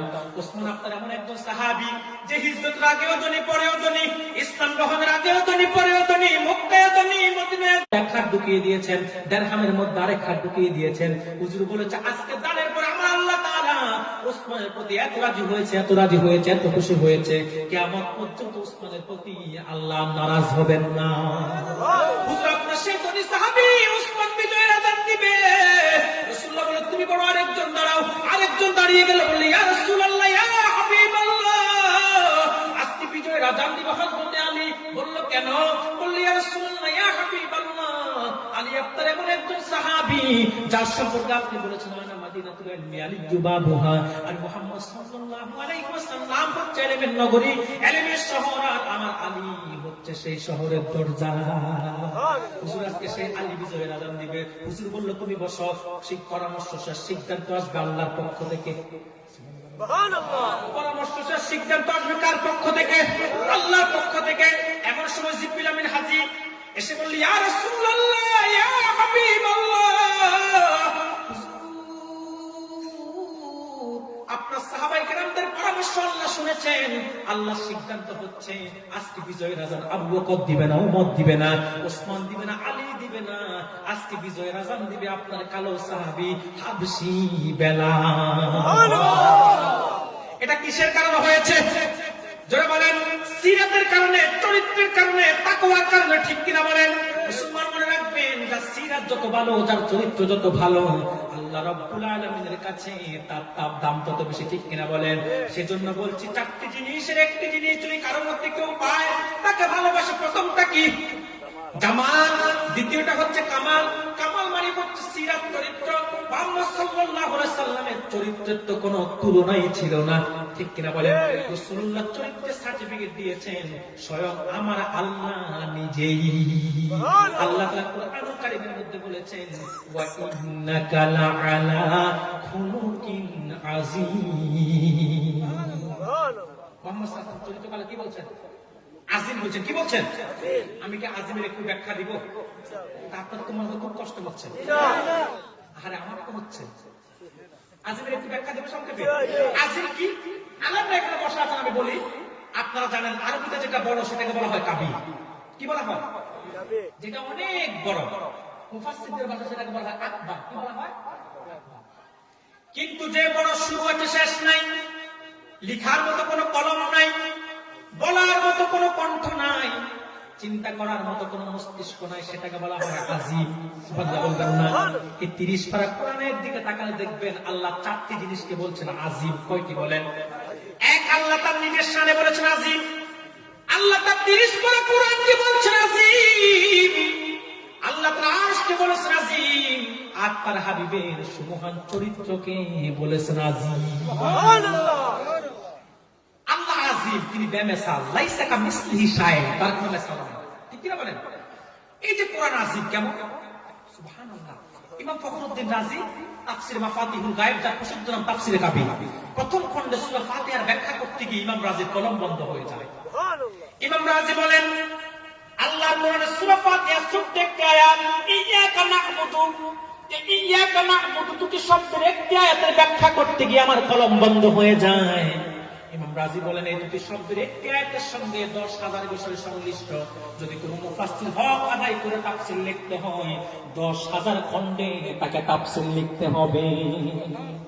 এবার একটু চিন্তা করেন তো বড়লেখাবাসী, আল্লাহর কোরআনের ছোট্ট একটি আয়াতের ব্যাখ্যা যদি হয় এত ব্যাপক, তাহলে গোটা 30 পারা কোরআনে 6,666টা আয়াতের ব্যাখ্যা কত ব্যাপক। কি বলছে? আজিম। কি বলছে? আবার আল্লাহ তাআলা আরশকে বলছে আজিম। আরশ কেমন আছে আমি একটু দৃষ্টান্ত দিচ্ছি। এই যে আপনারা বড়লেখায় বসবাস করে আকাশে একটা সূর্য দেখেন না, কত বড়, একটু জোরে মারতেন, কত বড় একটা খেলার মাঠ। আচ্ছা বলেন তো, সূর্যটা কি এই পৃথিবীর চেয়ে বড় না ছোট? কত বড়? 13 লক্ষ গুণ বড়। সুবহানাল্লাহ। এই সূর্যের চেয়ে আমরা আকাশে যে তারকাগুলো দেখি একটা ফ্রিজের মতো ছোট, ঠিক কিনা বলেন? আচ্ছা বলেন তো, তারকাগুলো কি সূর্যের চেয়ে বড় না ছোট? কত বড়? আমেরিকার নাসা বলে তো সবচেয়ে তারকাটা ছোট, সেটা সূর্যের থেকে 10,000 কোটি গুণ বড়। একটু জোরে। এইরকম কোটি কোটি তারকা দিয়ে আমার আল্লাহ বানিয়েছেন একটা গ্লাস ছায়াপথ। এর চেয়ে বড় হচ্ছে ব্ল্যাক হোল, কৃষ্ণ গহ্বর। বিজ্ঞান বলেছেন ব্ল্যাক হোল কত বড়? এই যে কোটি কোটি তারকারাজি দিয়ে গঠিত গ্লাস কি, এটাকে যদি ব্ল্যাক হোল কৃষ্ণ গহ্বরের মধ্যে ফেলে দেওয়া হয়, কতটুকু জায়গা দখল করবে? সাদা কাগজের মধ্যে কলম দিয়ে বল পেন দিয়ে একটা তাপ দিলে যতটুকু বিন্দু ফোটা পড়বে ততটুকু জায়গা ব্ল্যাক হোল এই দখল করবে না, এত বড় ব্ল্যাক হোল। এরপর এই নেহারিকা ধূমকেতু সব হচ্ছে প্রথম আকাশের নিচে। কোথায়? কত নিচে? বিজ্ঞান বলেছেন সূর্যের তাপমাত্রা হচ্ছে 40,000 ডিগ্রি সেলসিয়াস প্লাস। সূর্যের তাপমাত্রা যদি 1500 ডিগ্রি সেলসিয়াস প্লাস হয়, লোহার মতো শক্ত ধাতুটা পানির মতো গলে যায়। এখন বিজ্ঞান যে এই সূর্য, চন্দ্র, তারকা, নেহারিকা, ধূমকেতু, গ্লাস কি, ব্ল্যাক হোল, কৃষ্ণ গহ্বর এগুলো খুঁজে বের করছে। বের করতে কি তাদের যন্ত্রপাতি ব্যবহার করতে হয়েছে না? বায়োস্কোপ, টেলিস্কোপ, ঠিক কিনা বলেন? এই যেগুলো ব্যবহার করছে এগুলো তো লোহা ছিল, ঠিক কিনা বলেন? স্টিল ছিল, ঠিক কিনা বলেন? এগুলো কি বলছে? তার মানে যা কিছু তারা আবিষ্কার করেছে সবকিছু 1500 ডিগ্রি সেলসিয়াস তাপমাত্রা অনেক ভিতরে, ঠিক কিনা বলেন? তাহলে চিন্তা করেন তো, যদি 1500 ডিগ্রি সেলসিয়াস তাপমাত্রার ভিতরে তো বিশাল বিশাল আল্লাহ সৃষ্টি থাকে, বাকিতে কত আছে, ঠিক কিনা বলেন? জমিন থেকে প্রথম আকাশ 500 বছরের রাস্তা। কত বছর? 500। কিসে গেলে? আপনাদের লন্ডন এক্সপ্রেস, একটু জোরে মারছে, এটা তো কস্তবের মতো চলে, ঠিক কিনা বলেন? কিসের মতো চলে? রাস্তা যখন এটা চলে কস্তবের মতো, ঠিক কিনা বলেন? দামি গাড়ি কিন্তু যায় আস্তে আস্তে, ঠিক কিনা বলেন? কিসে গেলে জমি থেকে প্রথম আকাশ 500 বছর রাস্তা? এটা নাম বলেন না, জোরে। একজন বলছে রকেট। রকেট 1 সেকেন্ডে যায় মাত্র 7 কিলোমিটার। কত কিলোমিটার? এখন কিসে গেলে জমি থেকে প্রথম আকাশ 500 বছর রাস্তা? আলোর গতিতে। সুবহানাল্লাহ বলেন। আলো 1 সেকেন্ডে যায় 1,86,000 মাইল। সুবহানাল্লাহ বলবেন না? তাহলে চিন্তা করেন তো, 60 সেকেন্ডের 1 মিনিট আলো কতটুকু যায়? 60 মিনিটে 1 ঘন্টায় আলো কতটুকু যায়? 24 ঘন্টার 1 দিনে আলো কতটুকু যায়? 30 দিনের 1 মাসে আলো কতটুকু যায়? 12 মাসের 1 বছর আলো কতটুকু যায়? পদার্থ বিজ্ঞানের ভাষায় এটাকে বলা হয় 1 আলোক বর্ষ। এইরকম আলো তার নিজস্ব গতিতে 500 বছর চললে আমার আল্লাহর প্রথম আকাশ খুঁজে পান।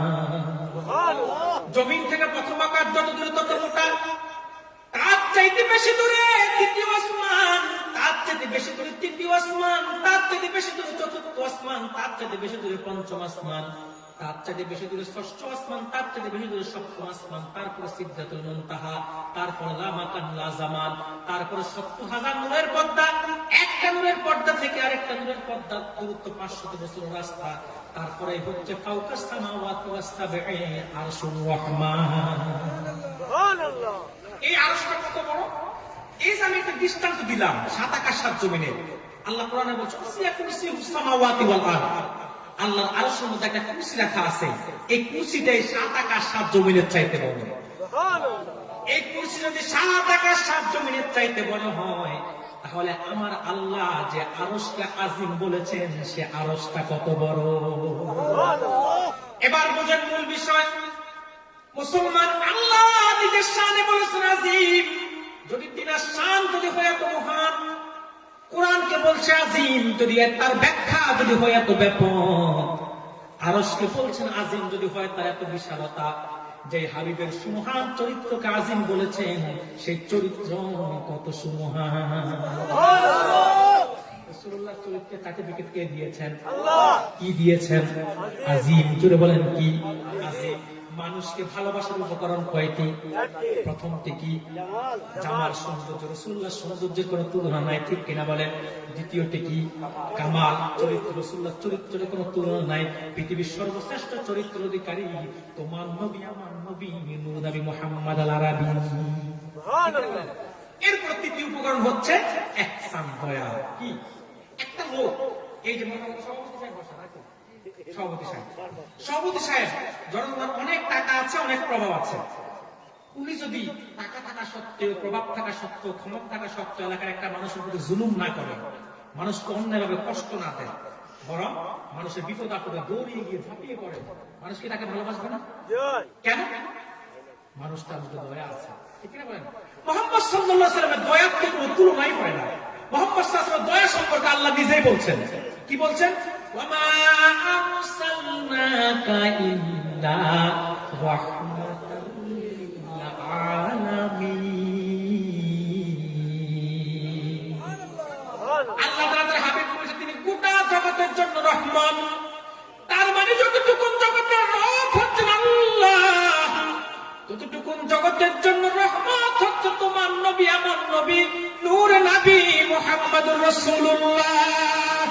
আল্লাহ নিজের শানে বলেছেন রব্বিল আলামিন, তার হাবিবের শানে বলেছেন রাহমাতাল লিল আলামিন। মুহাম্মদ সাল্লাল্লাহু আলাইহি ওয়াসাল্লামের দয়ার কোনো তুলনা হয় না। তিনি শুধু মানুষের জন্য রহমত তা নয়, গোটা জগতের প্রত্যেকটা সৃষ্টির জন্য তিনি রহমত, ঠিক কিনা বলেন? রহমতে আলম নবী, নূরে মুজাসসাম, সাহাবীরা আতরে বানায় ওই নবীজির গান, বলো না সাহাবীরা আতরে বানায় ওই নবীজির গান, বলো না সাহাবীরা আতরে বানায় ওই নবীজির গান। রহমতে আলম নবী, নূরে মুজাসসাম, রহমতে আলম নবী, নূরে মুজাসসাম, সাহাবীরা আতরে বানায় ওই নবীজির ঘাম, বলো না সাহাবীরা আতরে বানায় ওই নবীজির ঘাম। এই সঙ্গীত আজকে বললাম, শুধু বুঝলেন বলে ম্যাডাম থাকে যাক ভবিষ্যতে, কার সময় তো নাই। প্রিয় শুনি, রাসূলুল্লাহ তৃতীয় গুণটা কি ছিল? ইহসান, ঠিক কিনা বলেন? ভালোবাসার উপকরণ কয়টি? তৃতীয়টার নাম কি? ইহসান, ঠিক কিনা বলেন? রাসূলুল্লাহ ইহসান, দয়ার কোনো তুলনা ছিল না, আমার নূর নবী ছিল রাহমাতুল লিল আলামিন, ঠিক কিনা বলেন? এরপরে হচ্ছে চতুর্থ গুণ কারাবাত, নৈকট্যতা। যেমন স্বামীর সাথে স্ত্রীর নৈকট্যতা আছে না নাই? মাতার না একটু, বাবার সাথে সন্তানের নৈকট্যতা আছে না নাই? ভাইয়ের সাথে বোনের নৈকট্যতা আছে না নাই? নৈকট্যতার কারণে দেখবেন ভাই বোনকে ভালোবাসে, স্বামী তার স্ত্রীকে ভালোবাসে, ঠিক কিনা বলেন? বন্ধু বন্ধুকে ভালোবাসে, দেখেন না কি ভালোবাসা? সারা রাত ধরে বন্ধুর সাথে বন্ধু সেটিং আছে না নাই? ভালোবাসার কারণে, ঠিক কিনা বলেন? কি সেটিং? দোস্ত তুমি না খেলে আমি খাবো না, আর তুমি না গেলে আমিও বিছানা কান্দিতে ঘুরতে যাবো না। কেমন ভালোবাসা, ঠিক কিনা বলেন? আহারে, ভালোবাসা থাকা তো ভালো, তবে ভালোবাসা যেন ভুলের বাসা না হয়। কথা কি বুঝতে না? বাংলাদেশে আমরা ভালোবাসার নামে যেই পরিমাণ ব্যবহার করতেছি, যার কারণে এই দেশে বর্তমানে দর্শন মহামারী রূপ নিয়েছে, ঠিক কিনা বলেন? আজকে বাংলাদেশের সবচেয়ে বড় সমস্যা, করোনার চাইতে যেটা ভয়ঙ্কর, সেটা হচ্ছে দর্শন, ঠিক কিনা বলেন? 7 বছরের শিশু বাচ্চা থেকে 40 বছরের বৃদ্ধ মহিলা পর্যন্ত লক্ষ যুবকদের হাত থেকে রেহাই পাচ্ছে না, ঠিক কিনা বলেন? আজকে আপনাদের সিলেটের সবচেয়ে কলঙ্কিত ঘটনা হচ্ছে এমসি করে যেটা ঘটেছে, ঠিক কিনা বলেন? 9 জন লক্ষ যুবক মিলে একজন বোনকে দর্শন করেছে, ঠিক কিনা বলেন? ঘটনা আপনাদের জানা আছে, 4 সন্তানের মাকে, সন্তান এবং স্বামীকে দর্শন বেঁধে রেখে দর্শন করে করেছে, ঠিক কিনা বলেন? মহিলাকে যুবকরা একসাথে তুলাঙ্গারা দর্শন করেছে, মহিলাটা বাবা বাবা বলে তাদের থেকে রেহাই পায় নাই, ঠিক কিনা বলেন? কিছুদিন আগে ঢাকাতে আনুশকারা দিহানের ঘটনাটা আপনাদের জানাই আছে, ঠিক কিনা বলেন? আনুশকা দিহান প্রেম ভালোবাসা গ্রুপ স্টাডি করতে গিয়ে গ্রুপ সেক্স করে অবৈধ পন্থায় যৌন মিলনের কারণে মেয়েটার মৃত্যু হয়েছে, ঠিক কিনা বলেন? এটার জন্য কি শুধু ছেলে আর মেয়ে দায়, না পিতামাতাও দায়? যদি বলেন তোমার মেয়ে রাতের বেলা গ্রুপ স্টাডি করতে বের হয় কিভাবে, ঠিক কিনা বলেন? অনুমতি তুমি দিলা কেন, ঠিক কিনা বলেন? মনে রাখবেন, বঙ্গবন্ধু স্বপ্নে সোনার বাংলাদেশ ততদিন পর্যন্ত দর্শন মুক্ত হবে না, যতদিন পর্যন্ত অপরিকল্পিত শিক্ষা ব্যবস্থাকে বাদ দিয়ে তাকওয়া ভিত্তিক শিক্ষা ব্যবস্থাকে বাস্তবায়ন করা হবে না, ঠিক কিনা বলেন? বাংলাদেশের উন্মুক্ত পার্কগুলোকে বন্ধ করে দিতে হবে, ঠিক কিনা বলেন? স্কুল কলেজের মধ্যে প্রেম ভালোবাসার নামে বেহায়াপনাকে বন্ধ করতে হবে, ঠিক কিনা বলেন? 14 ফেব্রুয়ারিতে ভ্যালেন্টাইন ডে নামক বিশ্ব বেহায়া দিবসকে শাহজালাল, শাহজালাল, শাহজালাল, শামসুল নেসারউদ্দিন আল্লামা সাহেব কেবলা যে জমিনে শুয়ে আছে, হাজারো আউলিয়া কেরামের পূর্ণভূমি বাংলাদেশে ভ্যালেন্টাইন ডে নামক বিশ্ব বেহায়া দিবসকে রাষ্ট্রীয়ভাবে নিষিদ্ধ ঘোষণা করতেই হবে, করতেই হবে। এটা দুনিয়া আপনাদের সবার।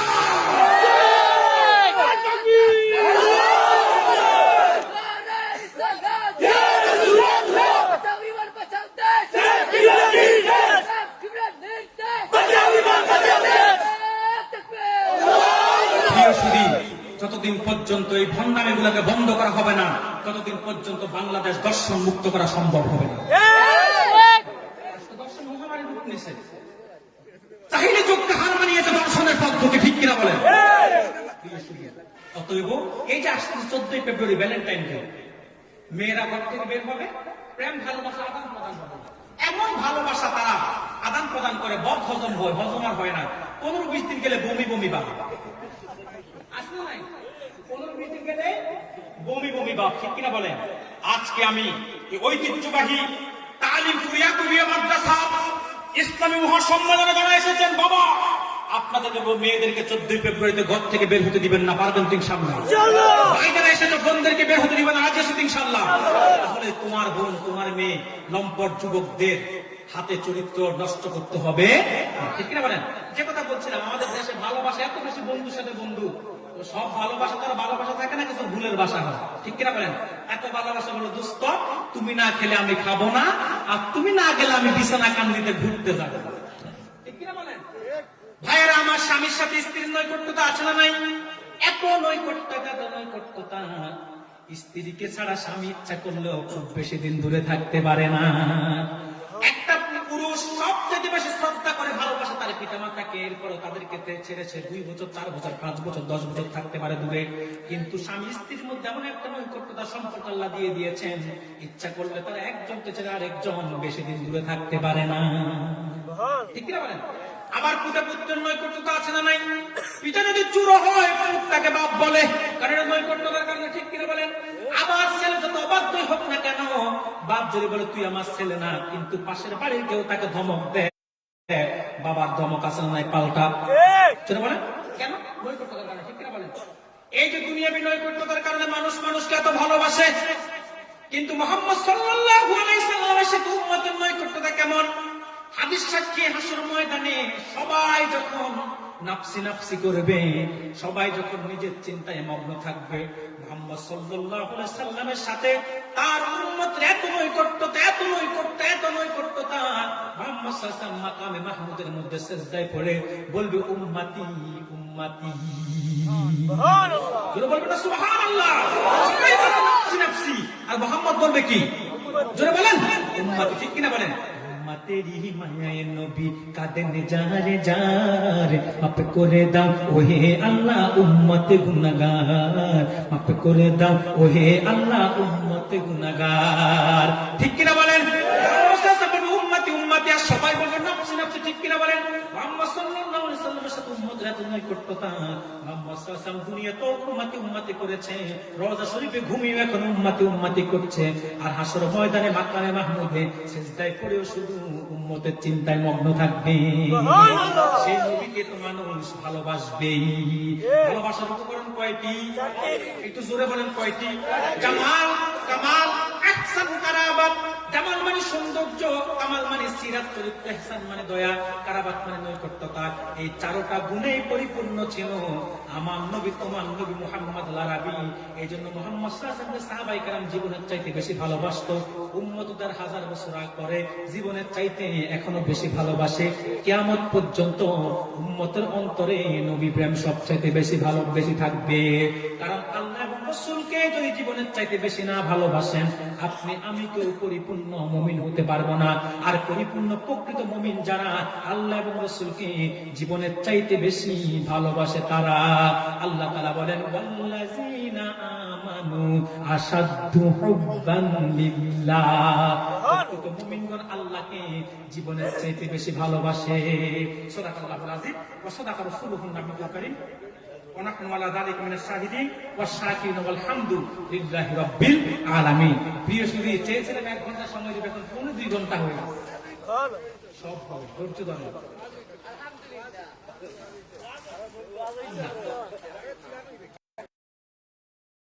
সব সংক্ষেপে ভবিষ্যতে আসবো, আগে সময় দিব বেশি ইনশাআল্লাহ। আজকে আমরা ঠিক আছে, অনেক রাত একটা